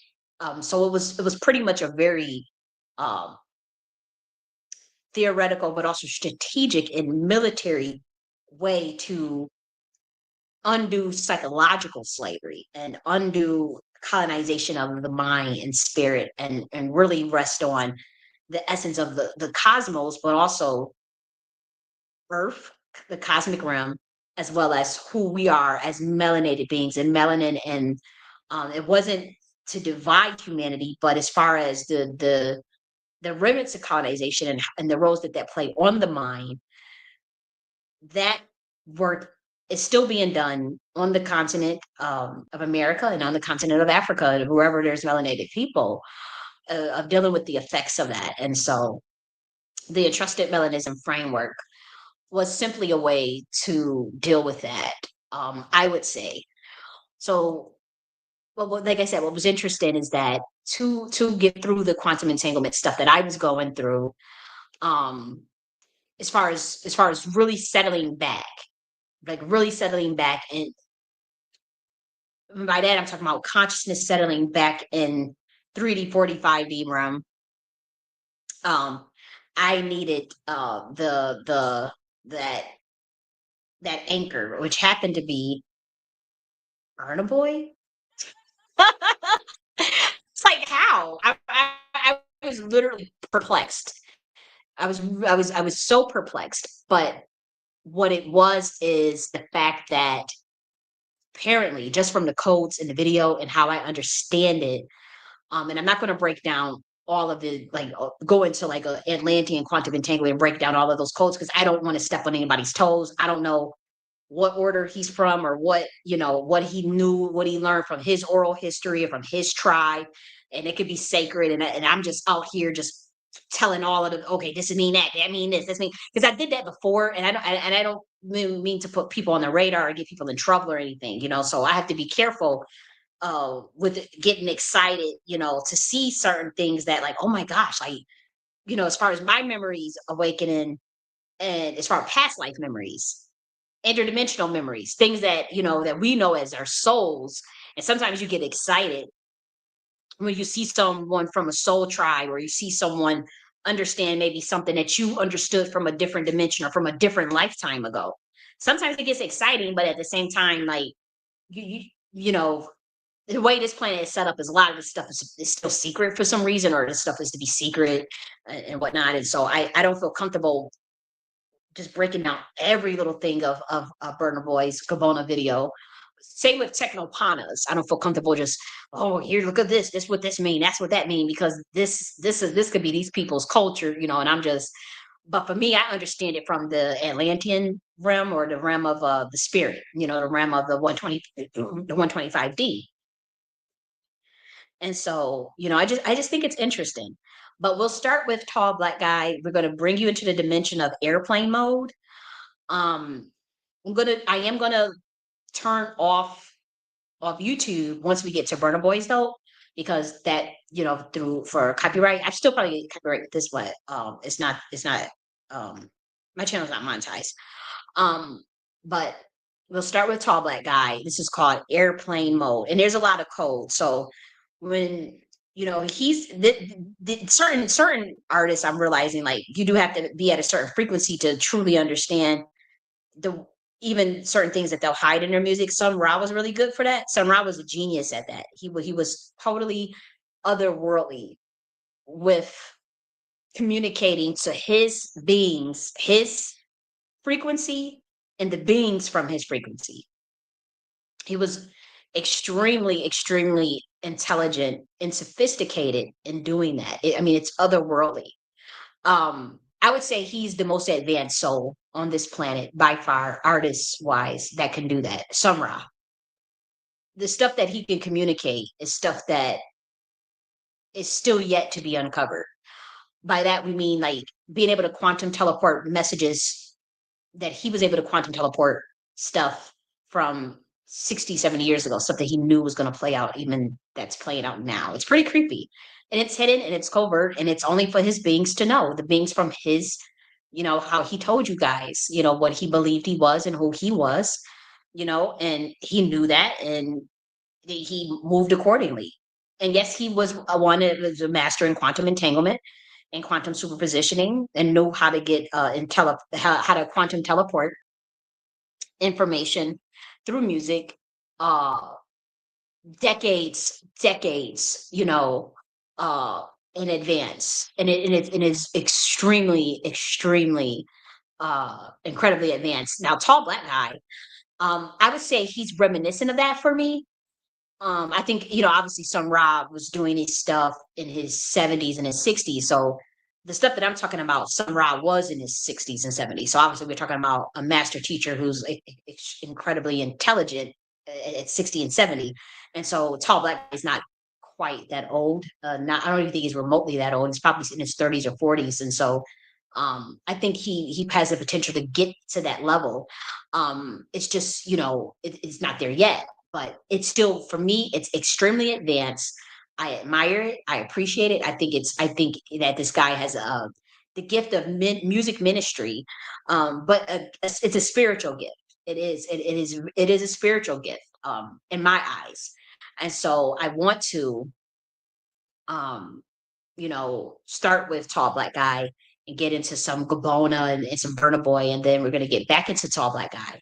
Um, and it's be on some Atlantean shit. I ain't gonna hold you. Like we rocking with 125D today, which is the Dragon Riders, which created the Hebrew bloodline. We're rocking with the Atlantean stuff. We doing some off the wall. All humans are welcome. Everybody is welcome here. But we let you know I'm about to, even this airplane mode, we going into another dimension, and then we're gonna show you the codes of the Gabona. For those that's adept, that understand the language of the divine feminine, and understands the order of Kali, you should be able to see some of those codes and understand some of those things. And then we'll get back into Tall Black Eye, and and then also I'm going to show some skating. I love to watch people skate. I never knew how to skate. I still don't know how to skate. It's really embarrassing. I always like to ride bikes though. Bikes was my thing, riding bikes. But I never knew how to skate. Um, but I love to watch people skate. I love good skating. And so I want to show some really good skaters too, some music that way. And Boli um, is in the building. Thank you. Oh, she says very pretty. Oh, thank you so much. I appreciate that. And then Reek Havoc said, "No, I see some crazy graduation videos. The young adults going crazy on stage."